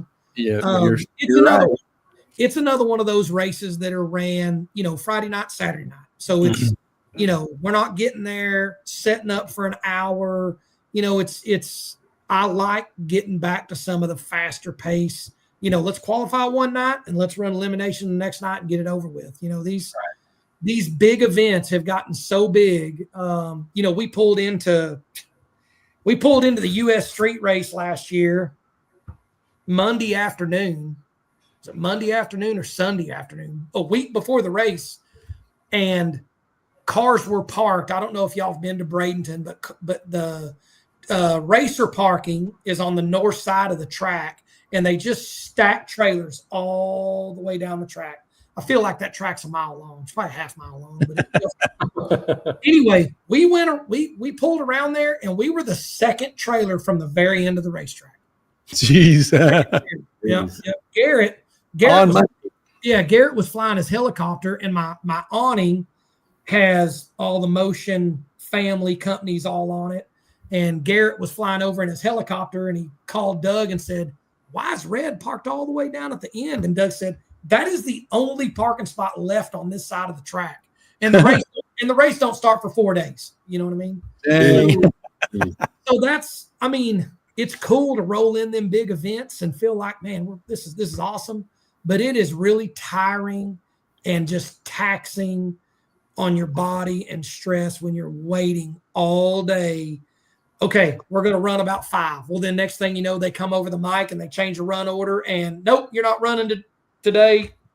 You're out first thing in the morning. You know what I mean? Yeah. It's just, they've just gotten so big that it's just hard to cram that type of show in such a small amount of time. You know what I mean? And then they just keep adding more classes. You know what I mean? So that doesn't help anything either. This is one of the old Tulsa outlaw revenge races. This was back when Keith Haney and Dwayne Mills were putting on this show. And I think they did it for a couple of years. Uh-huh. They never did it on the throwdown. I always wish they would have done it on the throwdown race, because that is what brought me to Ozark. I had never watched pro mod racing, and the street machines had pro mods, right? So we showed up, we get to race for pro mods, we get to see pro mods. And that was one of the coolest things about it. And I always wish that they would have ran that race with throwdown, so we could run with pro mods. You know what I mean? There's a couple of local guys here that run pro mods in that Midwest series. But yeah, I don't know why, Tulsa doesn't have anything for radials at all. this area is just, like I said, got to get some support in this area and you know, have a few of these races a year, or grow this Titans deal and get some car counts up. And, you know, I don't think it's all about the payout. I mean, I'll drive to a cool race that don't even pay $1,000 to win. You know what I mean? That's not what drives these teams. I think what drives these teams is being a part of something cool and having a consistent racing surface to play with your toy. I mean, because that's honestly the biggest payoff. If you put something new on your car, you want to see the performance, you want to see the payback, that consistent racetrack is going to show you that. You know what I mean? I think that's what brings cars out. You know what I mean? Mm-hmm. But I don't know. We'll see. We're going to try to support it this 2026. See if we can get a couple more on board. Like I said, my business partner has got it's an X275 / Ultra Street car. It's a big block Chevy single kit deal. And we converted it to EFI, put some TBM brakes on it, and just a lot of upgrades. Right. Had Devin wire it up. I got him hooked up with Ron Rhodes. Ron Rhodes got us hooked up with Mike Thompson. So Mike Thompson's going to kind of run the program. But he's kind of pumped up about it, you know, and if that's another car that can come up there and run in limited or whatever, then more cars, the better payout, the better show, the, you know, more tracks that want to have the show. Just got to keep supporting them. Yep, that's right.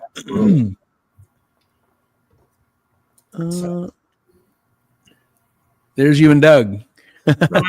Right. I don't know what year this is in. So I met Doug and them.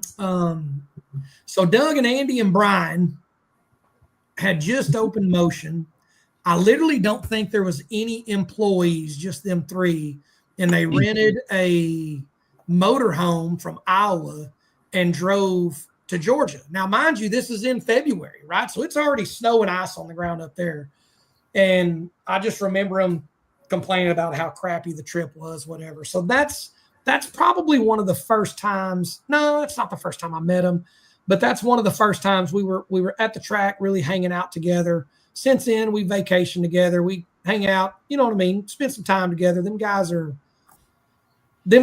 like watching them guys grow is almost as fun as watching like the Foremans, the Browns, the Phillips, watching the boys, the younger generation get passionate about something that I'm going to be done doing in a while. And hopefully they continue it.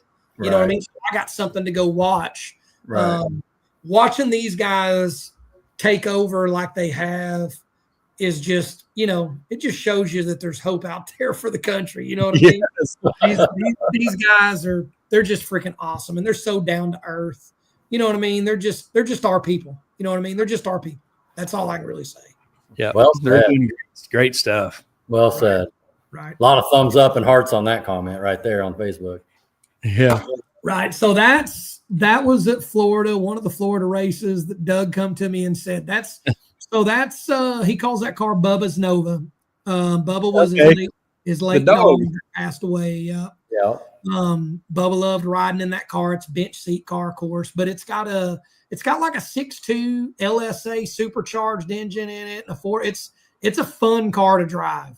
And he said, I'm going to run over to Garrett's shop. Garrett's or Cletus's shop is the racetrack he owns is right next door, but his shop's about a block down. He's like, I'm going to run over there and have him fab me up a push bar so I can push your Nova to the lanes with my Nova.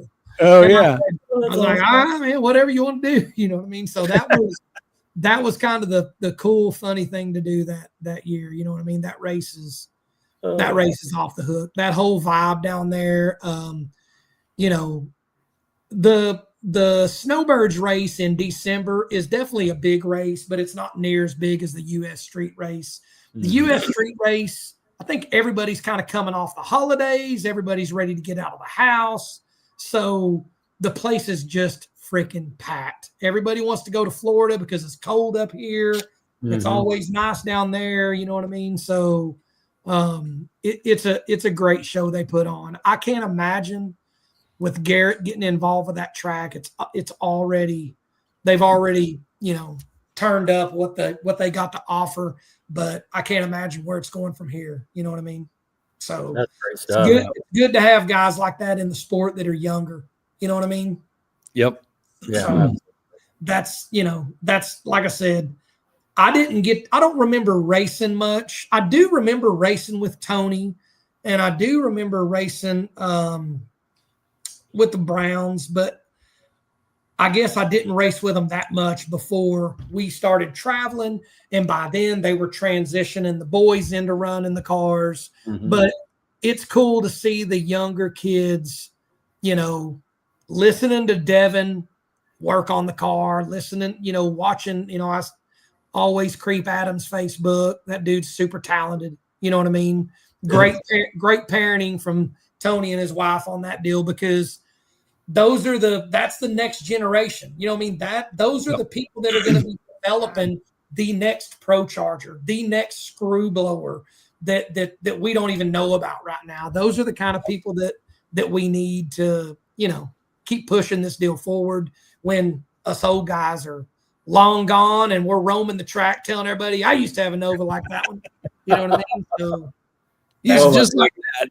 Yeah, just like that. I did. That's just like it. Like 55, 70 likes there off that comment. Right. So I don't know, man. Like I said, we'll see. 2026, we're pumped up. This freaking car, dude, is since we switched this thing over to methanol, we made some chassis changes. And of course, like I said, my guy that does the chassis, Kevin at Strobel Race Cars, they're not a big name shop. He's not on social media. He's older than I am. He's not trying to create more work for himself at this point, but he does whatever I need, whenever I need it. Same for Cody's truck. They take care of everything on Cody's truck, but it takes that, it takes networking and knowing people, like me and you were talking about getting a crankshaft or whatever, how long it takes. You have to know people that are willing to vouch for you and help you get to where you need to go, whether it's make that next race, whether it's go a little faster, whatever it may need. And, when them guys are done working on cars, I just don't know that there's anybody out there that's going to deal with my shit like they do. So, you think about that stuff. You know what I mean? Yeah. It's same way with like Quartermax and Bickle. And I mean, you can't just call and get in there to get a car built. But if you know somebody that can worm you in there, you can get one in and out and have a good car, so sure. It's crazy to watch, sit back and just, like I said, Kevin that I'm talking about, I watched that dude street race before I even had a license. He was street racing his car that he's got. You guys would recognize it. It's been to Ozark. He's had it at Centerville. It's a 66 or 67 Chevy 2 Nova. It's blue, real pretty blue. Sits really low to the ground. It's got a screw blown Hemi in it. We've just recently put it on small tires, 315s. I say just recently. About 2 years ago, we put it on. Those are big tires. Yeah. Well, we put it on 315s at Centerville, but I think he's already wanting me to hunt him down some wheels and go put some 275s on it and do some Titan races with it next year. So, you add 3, 4, 5 more Outlaw 10.5 cars to that class. The class needs it. You're going to bring some more sponsors, and hopefully that thing grows. And I'm not saying it needs any more races, but there's a lot of stress, on the Phillips and the Browns and there's a lot of stress on them guys to show up at every race, because if they don't show up, that's the show. That's the show. If they don't show up, then there's, like I said, it'd be nice if we could find some racers to take a load off their shoulders for a little bit and, do some racing in the Midwest. Yep. Late Tim Slavens. Yep. So obviously I met Tim racing in Ozark. That's where I met him at. Actually, no, I'll lie. I met Tim in Tulsa, whenever Tulsa started having their street car race, they did. This is before Clash of the Titans and stuff. Tim had his Chevelle. Right. His Chevelle and Kurt Riffle's Chevelle were always parked close together. And in my mind, I know they look totally different. Hell, I think they're different year models, but in my mind, they look similar. Mm-hmm. That's when I met Tim. And then we become good friends at Ozark. But when we were going out of town racing, him and Tito were also going out of town racing. And one, me or him would ride over to the other pits, and we'd sit there for an hour, and we'd just gossip and talk and just reminisce, and just nothing, usually had nothing to do with racing, just catching up and just, it's a terrible deal when you lose good people like that. But yeah, memories I will never forget. You know what I mean? That dude, a lot of stuff he used to say and coach me up on, and vice versa. Memories I'll never forget, Yeah. Heavy Street.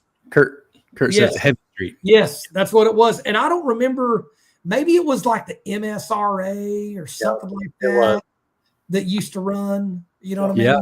So, and I think they were both running nitrous. They were big cars, and they had big tires on them. I can't remember what size, but I just, like I said, back then, I don't even know if I was racing. This had to be 96 to 98-ish, late 98, 99.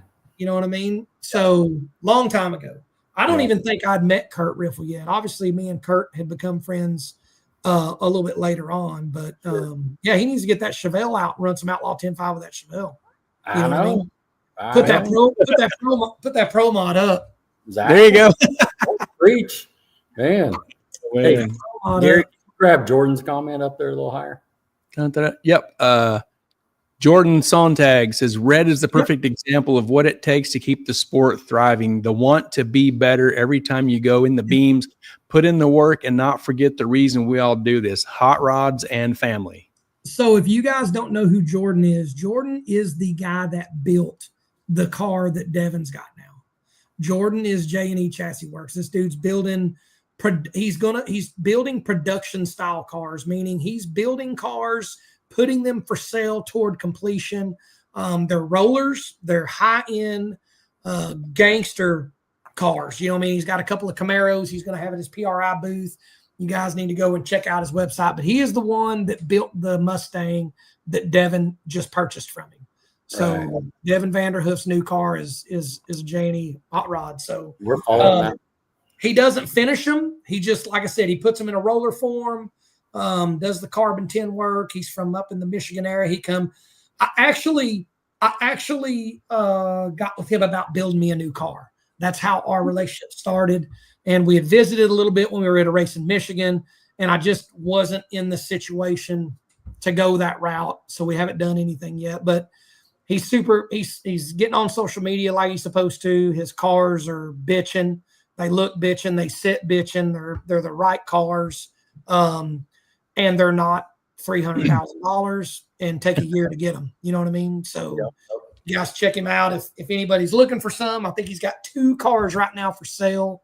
He plans to take to PRI. I think they're both near completion. So that dude's going to do big things. That's for sure. Yeah. What's Red's next car? Oh shoot. It'll have to be another Nova. You know what I mean? That's been on the plate. That's been on the plate for a couple of years. And I'm 48 years old. I'll be 49 in June, which is still a ways away. But I told Cody, I said, if I build a new car before 50, then it'll happen. But if I turn 50, I'm not going to build another one. You know what I mean? I'll be, you know what I mean? That's, I got my eye on a couple, but like I said, right now, I got to focus on the one that's in front of us. It's working. It's doing its job. You know what I mean? That's the biggest thing to me. And it's got so much memory and sentimental value that I know to a lot of people that doesn't matter. It doesn't make 2 shits. It's a race car. You're trying to, but to me, it does. You know what I mean? Where it come from, all those pictures, all those people, that all matters. You know what I mean? And if I build another car, it'll be the same car, the same paint. I mean, you know what I mean? Outside looking in, you probably won't even know it's a new car. there's nothing wrong with this car that I've got now. It's just the chassis has been built for a little over 10 years, and it's been the back half's been updated, the front half's been updated, and it's just, there's no secret that it could probably use a complete makeover. Now, I've redid this car about 4 or 5 times since I've owned it, and against my own stupidity, I should have bought another car every time. That way I'd have 4 or 5 of those cars, because it's a perfectly good car right now. There's no way I'm cutting it up. So that's why I said, you know, if we build another one, and I don't know if Kevin's got it in him. I've talked to Kevin about doing it. He don't act like he's, you know, got it in him to do a complete build. They just do smaller projects really right now. So I don't know. Maybe that's something to think about, you know, but it'll happen. It'll have to happen within the next year and a half if it's going to happen. You know what I mean? Yeah. I don't have no ambition to want to change classes or race a different venue.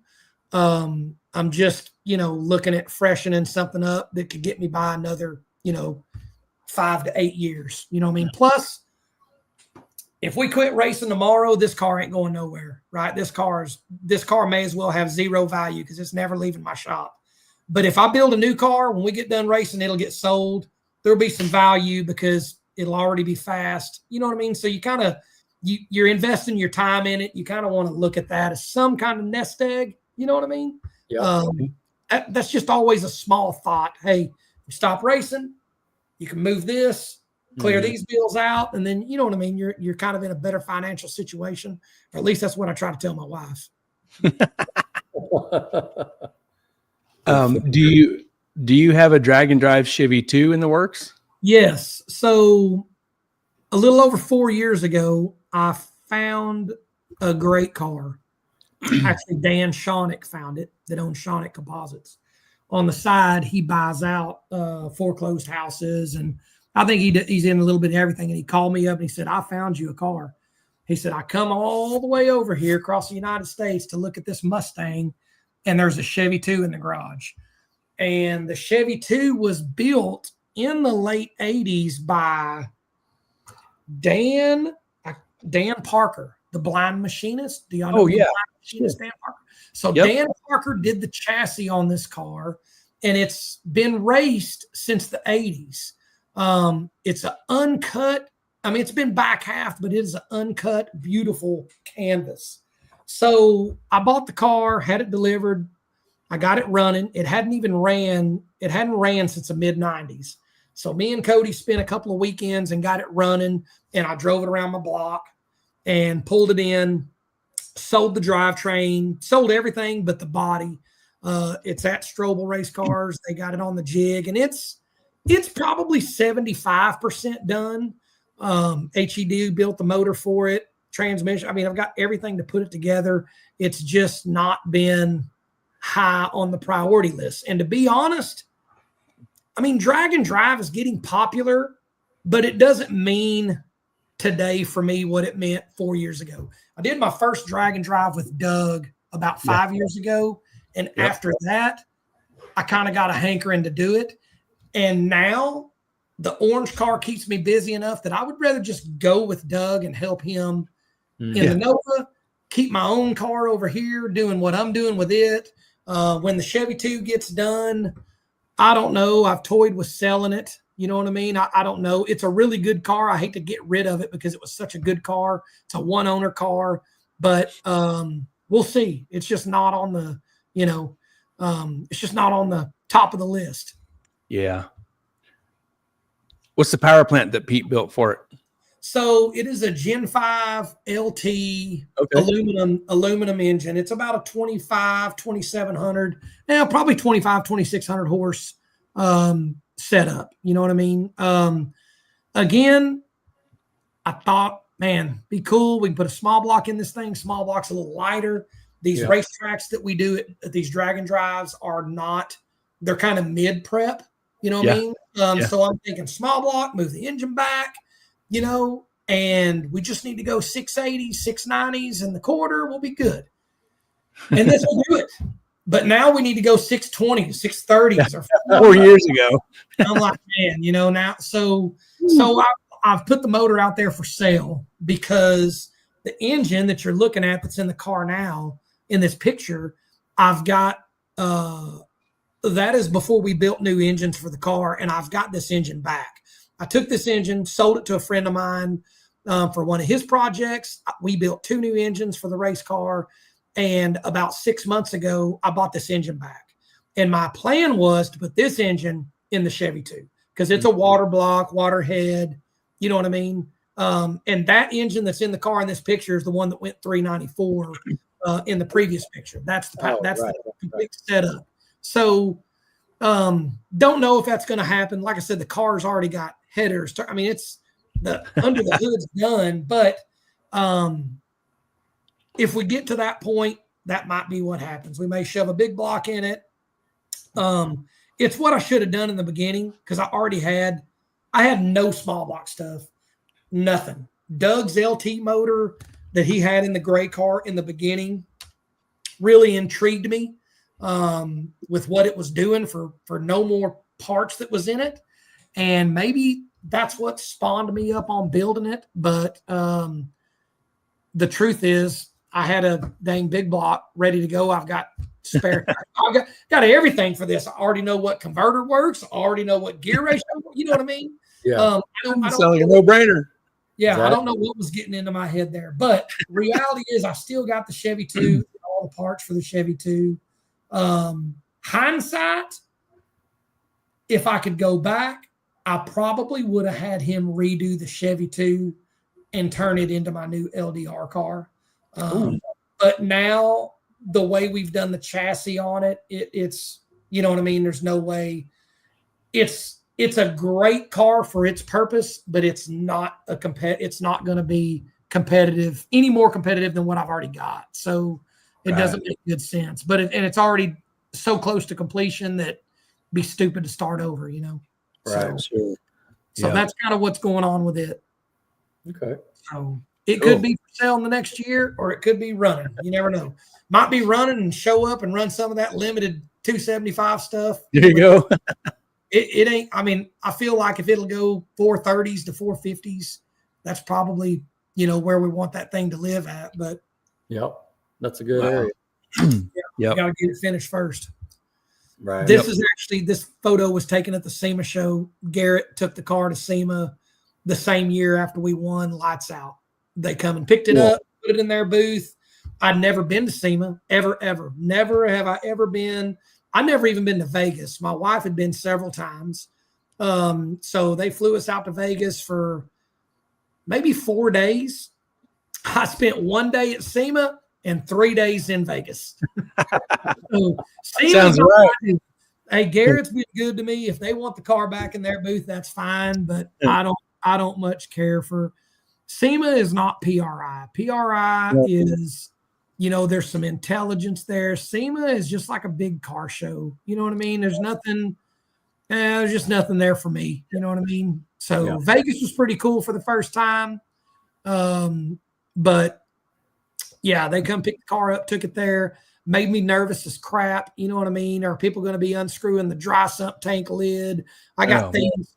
Yeah, I got things, you know, I got things marked and taped and just, you know what I'm saying? You just never know. We've been hearing a lot of rumors at these races lately that people are finding, I'm not going to say vandalized, but people are waking up and finding that somebody messed with their shock settings or somebody's messed, you know, so that's a thing, you know, that happens, you know, so, and as a racer, knowing how easy you can lose your hot rod, man, you just don't want somebody, you know, we put ours in the trailer every night. Cody's truck in the trailer every night, no exceptions. Yeah. You know, my awning has got a complete surround that zips up and locks, but I still put it in the trailer. You know what I mean? Yep. It's just peace of mind. Just peace of mind. Plus, you don't know if it's going to hail overnight or something like that. Right. Storm come in. Yeah, you never know. But yeah, Tim Coatley and the guys at Garrett, they've been on board with us for, well, Garrett. So the very first set of turbos I ran were Turbonetics. I bought them used off the internet, and they weren't fast by no means, but they worked. And then I bought a set of used Garretts from Jason Carter, and the rest was history. You know what I mean? I've ran Garretts ever since I've been running turbos, so almost 15 years. Great turbochargers, great company to deal with. They are a huge company. I'm fortunate enough that the guys that I know there, I can get the engineer on the phone if I need to. I can get my guy on the phone if I need to. I know a lot of other people have kind of struggled with Garrett over the years, and that sucks, but it is what it is. You know what I mean? I know the Hearts people are really taking care of people at the track. Precision guys are always taking care of people at the track, but Garrett's just always, I'm a loyal person. We've had times where their turbos weren't competitive and we still ran the shit out of them.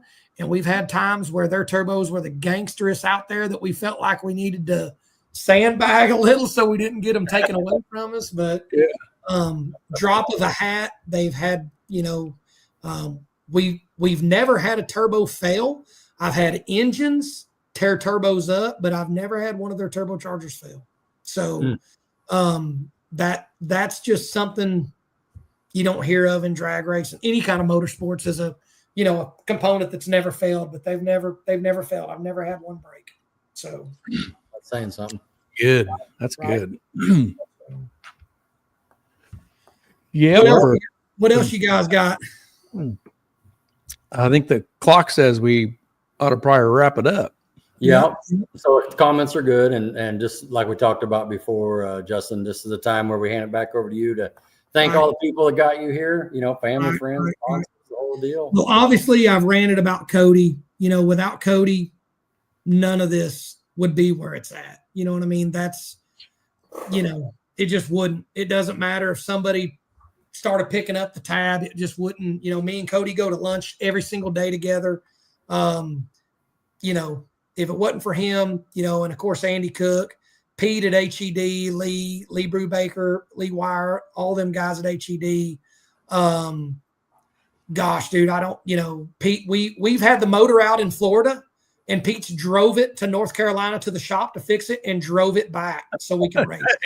And you're not going to get that with a mail order engine person. You're just not, and the fact that he tunes the car also is just gives me that upper hand.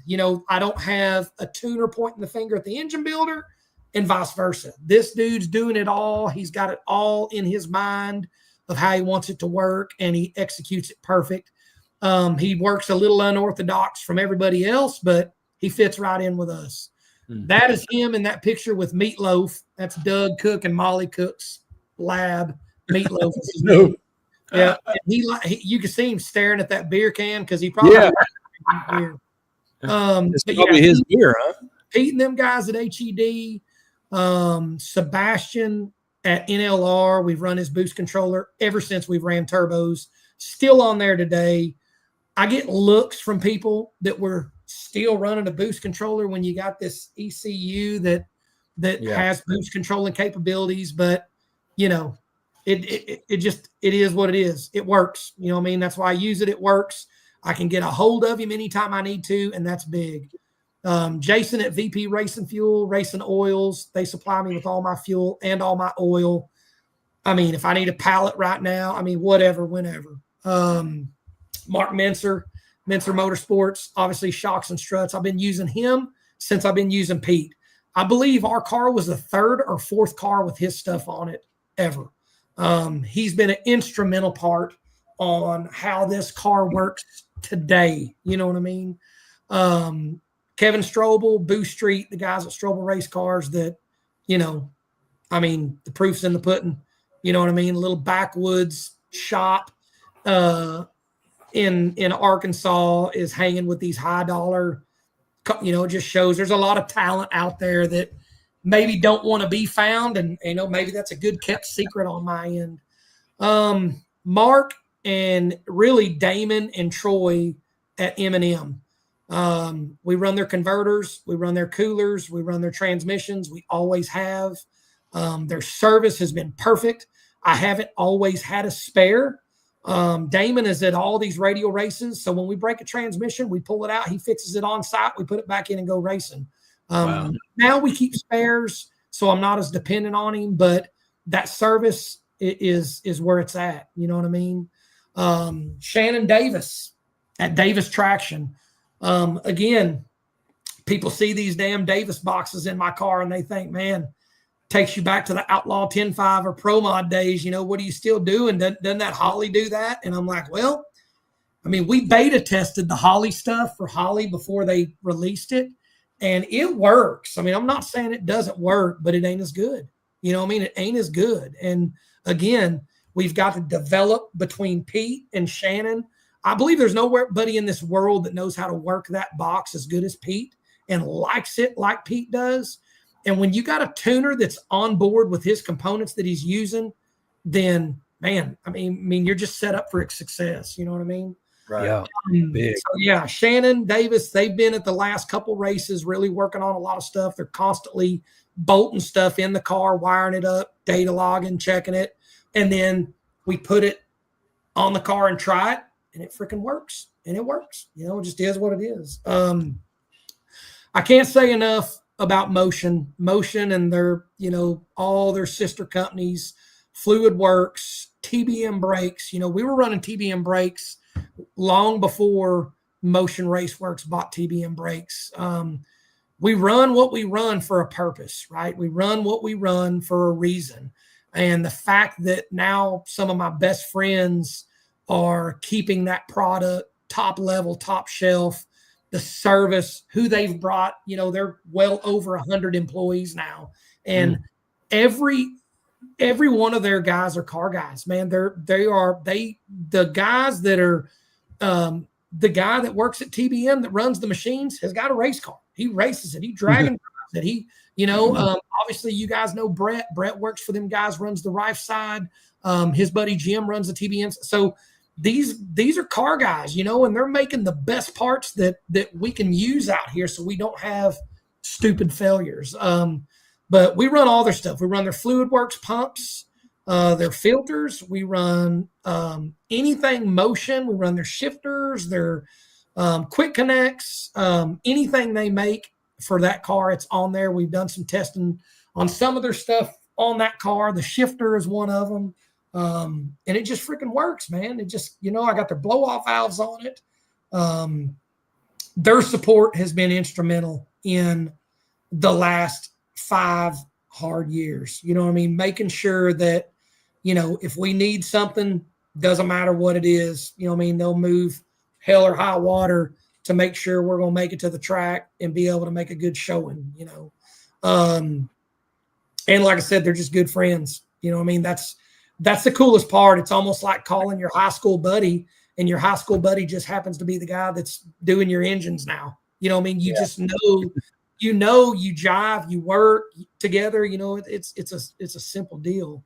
But yeah, them. I mean, those are the main people that kind of keep this thing on the rails. You know what I mean? Again, Andy Cook's been coming and helping us. Super busy in his life. So for him to come down and put in the time away from his family when they're as busy as they are to help means a whole lot. You know what I mean? And we couldn't do it without him. I mean, that's just reality, But my wife and my family, of course, they're always behind me. My wife don't get to go racing with me as much as she used to because of the time it takes. We're gone now for 7 to 9 days, and she's got a job. He has to work. And we've had a pretty elderly dog for the last 4 or 5 years that can't travel. He's passed away now, but so she wouldn't take him. So like I said, maybe she gets to come to Texas.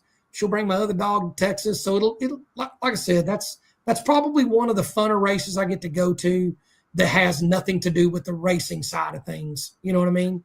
Right. Yeah. But yeah, that's like I said, ain't just a whole heck of a lot of people, but they all kind of keep the chain dragging, Very important. Yeah. Oh yeah. No, well said. And those people that are in your corner, they're big at what they do. Yeah. Yeah. I mean, it's really surreal though. Like, for instance, I mean, the biggest is like the Motion Raceworks deal. So I remember in like 2015, whenever I switched to Holly is when we put individual coil packs on the car, and I bought a set of coil brackets from Doug. And I messaged him, because man, back then you didn't just buy stuff online out of a whim, you know what I mean? And I bought him, and he called me, and we talked a minute, and that was it, And then obviously a little while later, seen him at the track, we started vibing. And at this point, there is no employees, right? There is no employees. Motion Raceworks is just 3-4 guys that own it and kind of keep it from. And then he asked me to do a drag and drive with him, and the rest is history. Now them guys, they got Rife Sensors. They just acquired Mark Williams Enterprises. So in this day and age, you can't build a hot rod. You can't LS swap a C10. You can't build a drag car without using some of their components. You know what I mean? And that's the way they want it. They want to make sure that these companies that make these good products like their own and Mark Williams stay around for, whenever Devin and the Phillips boys feel like they need a 12-inch third member, they can go to Mark Williams and by that time we'll be old and on, in walkers, but yeah, it's really cool to sit back and watch them guys grow.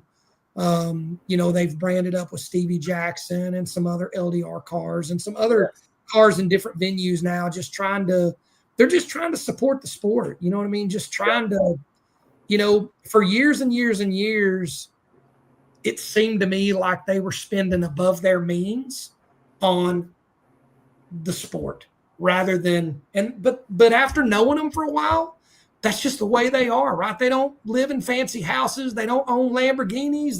They just don't play like that. Yeah. They wear shorts. They wear T-shirts. They wear hats. They bring their dogs to work, and they drink Busch Light, and they eat chicken wings, and they love it when you go fast and you got their parts on there, and they want to pat you on the back and give you some social media love. And that's what we need. People love seeing pictures of their cars on the internet. Oh yeah. They've got their own photographer that makes sure that happens. Sure, there's other companies that have, subcontracted photographers to go and photograph, catch photographs for them. But these guys invest a lot of money in a guy to go out there and take pictures of the whole week of racing to show their products and to show just support for the sport, That's great. That's awesome stuff. It's pretty surreal. Sit back and watch them. You know what I mean? It just is. It's their drive and, their ability, their reach now, their tough. It's really crazy too, because, everybody knows Doug. Everybody knows Doug. He's the face of the company, but obviously, everybody else is kind of in the back. And Andy, his brother, that's always helping us, we'll be in the staging lanes, and somebody will walk up and just start talking to me. We're just shooting the shit. Hey, is Doug here? And I was like, yeah, he's walking up right here. Okay. And he'll just carry on a conversation with Doug, not even knowing that the other owner's standing right. They don't even know. You know what I mean? It's crazy. And they'll walk away, and I'll look at Andy and I'll be like, well, I said, they don't even know who you are. And he says, that's the way I like it. I don't want to be out here. I want to be out here.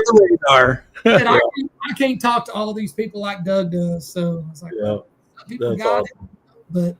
But dude, it's what they're giving back to the sport. What they do for me is awesome. But like I said, watching how they navigate through life and how they navigate through their business is just cool to sit back, and just makes you feel like you planted your roots in the right place. You know what I mean? Because like I said, I've been doing this a long time.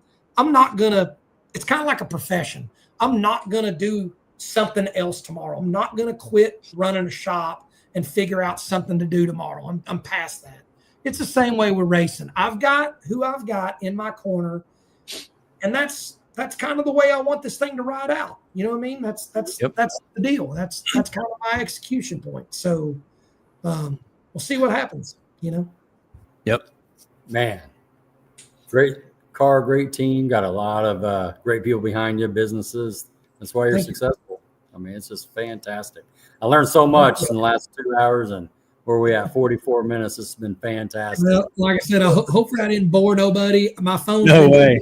I shut my phone off before we started so it wouldn't ring or anything. But I don't know if you guys got any good views or any good questions, but it doesn't matter to me. I just wanted to be able to, these are the things that I wanted to be able to tell like Larry and Al and let them know that, hey, there's support out there. We need to try to work together to try to get this kind of, and not saying they're doing anything wrong or anything bad. We just want to help them in any way we can. You know what I mean? Absolutely. These tracks are showing up and they're showing out. I believe Wayne Stiles, now don't quote me on this because it's secondhand information. I believe Wayne Stiles hired one of the guys from Ozark to come and help prep for their state champ shootout race that they had. They had that race the same weekend we were in Georgia, so we didn't get to go. But everybody just rant and raved about how good the track was. Everybody was just super excited about how good the track was. And I don't know the gentleman's name. I wished I caught it, but that's what I kind of heard through the grapevine. So maybe there's something to come out of that too. Get our home track kind of back up to the level that we think it can be at, you know what I mean? And have a good time without having to drive 20 hours, Right. Yes. Right. It's just tight, Yeah. Well, awesome. If y'all ain't got nothing else for me, I'm going to probably go get ready to take a shower and go to bed. That's a good idea. Right? Yeah. 10 o'clock. You got to get on. Yeah. No worries. Thank you guys for having me. Congrats again on the 100th show. You know what I mean? Maybe we'll be on here to celebrate 200. Yes. It'll be 2 years down the road, 200. If y'all want to load up and come down to the roundup, come by and I'll get you a couple free bush lights out of the cooler. All right. You know what I mean? I know that's a long drive for probably, $3.50 worth of beer, but could be. Yeah, man. All right, guys. I'll let y'all go. Thank you so much. Thanks for your time, Justin, man. We had a blast. Thanks, buddy. Talk soon. Good night. Bye-bye. Yep. Man, great story. That was awesome. Yeah. Well, like we thought it'd be, it definitely met my expectations. That was freaking awesome. Okay, there's still 24 people on here. Do not go nowhere. I got some breaking news. Oh my goodness. That involves if you're involved with the Titans stuff. Let me slip over here. I just accidentally found this. Attention Titans Nation. Larry says that it's time to start thinking about the inaugural Titans at 10-5 Awards Night coming up fast at the Indigo Sky Hotel and Casino on November 15th. We have a room block reserved, and those arrangements need to be made by November 1st. That is Saturday coming up. Yep. It is $129 is your room rate, and you can get that by telling the front desk. And there's the phone number, 918-666-9200. Use the code RACE25. We will be asking for meal RSVPs coming up in a week or so, but for now, be sure to hit that room block. We will be recognizing the top 3 of all classes, the top 2 juniors, and our great sponsors. We'll see everyone soon. Yes. Yes. Great find, Gary.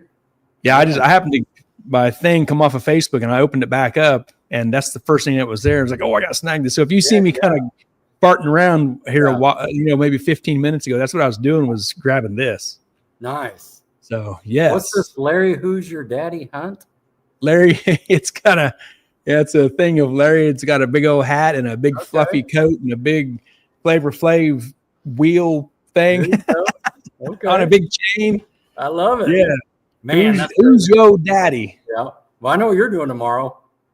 Yes. Race 25, or actually maybe in 5 minutes. 918-666-9200.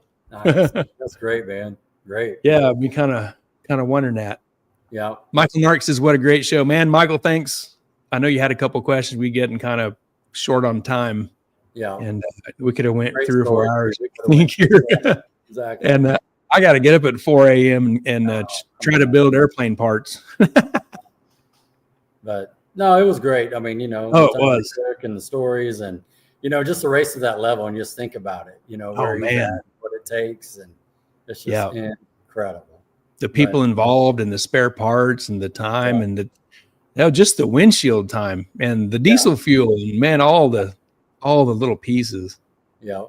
It's well, hey, I just commitment. want to congratulate you, Gary, on 100 episodes. Oh, well, congratulations to you too. You had to be privy to this idea, way back when we talked about doing it. I mean, I for sure wouldn't have done this by myself. And yeah, well, we had a good talk at your truck bed. I think you remember that at the end of your driveway and what this could look like. And I think we're on target. Yeah. 100, man. Who'd have thought? I don't know. 100. Take them one at a time. It's going pretty good. Yeah, that's right. That's a lot of stuff, dude. I mean, really cool. But it took 2 years, so it's not like we didn't put in the time and pay some dues. Yeah. A couple hours a shot here on Sunday nights, and for 100 of these. Yeah. And it's been a blast. We've talked to some really awesome people, and it's been a cool little adventure. We'll keep our business model the same. This is a platform to communicate. Yep. And it's super fun communication, man. Comments and the stories and the comments from people. That's what keeps it fun, man. Interaction with the people, it's good. Mm-hmm. Good stuff. Oh, it's really cool. It's awesome and fun what it's turned into. You bet. All right. Well, let's wrap it up. Yep. Let's shout out to these partners. Didn't do this at the beginning of the show, but here we're going to do this now. Let's give a shout out to Mid-America Dragway, Ultra Color Collision Repair, TNS Race Cars, Titans of 10.5, the fastest small tire series in the Midwest, Mobile Recon, Mobile Detailing, Sandlin Iron and Metal, Auto Salvage, and Harry Street Carpet. Thank you so much to these awesome partners for hanging out with us in 2025. Thanks a bunch. Yes, appreciate that for sure. Grab those last 3. Yep. Doug Perry says, great 100th show, guys. Thanks, Doug. And Doug, thanks for riding probably with most of us, most of them on this show. Most of those, yeah. Jim Lauer, great show, guys. Thanks, Jim. Appreciate you. Michael Narks, one of the best things is you guys are documenting some incredible racing stories. That's right, man. Thanks, Michael. And Michael, you're a busy dude. You have your plate full of your project and your stuff on the Dragon Drive and your YouTube channel. And thanks for hanging out with us on the show tonight and watching Justin. And I know you're a busy guy, and thanks for your time, Michael. And we're going to make it a point to see you at PRI at your booth. That's coming soon, very soon, PRI. Yeah, right on the corner. It is, man. So just like Justin said, I'm ready to go take a shower and go to bed. Yep. Everybody, thanks. And we'll put something together for next week. Sounds Michael good. says, can't wait. Cool, Michael. Yes, sir. And we'll figure out something. We'll put it out Wednesday and 101. Here we go. Good night, everybody. Rod, thanks. Thanks again, man. Riding along for 100 of these. Put your hand up. I gotta get to the right screen. Boom. Nice. All right, Gary. All right. Good night, everybody. See you next week. Thank you. One more comment here. Dun, dun, dun. It's Matt Ray. What's up, Matt? Good night, Matt. Good night, everybody.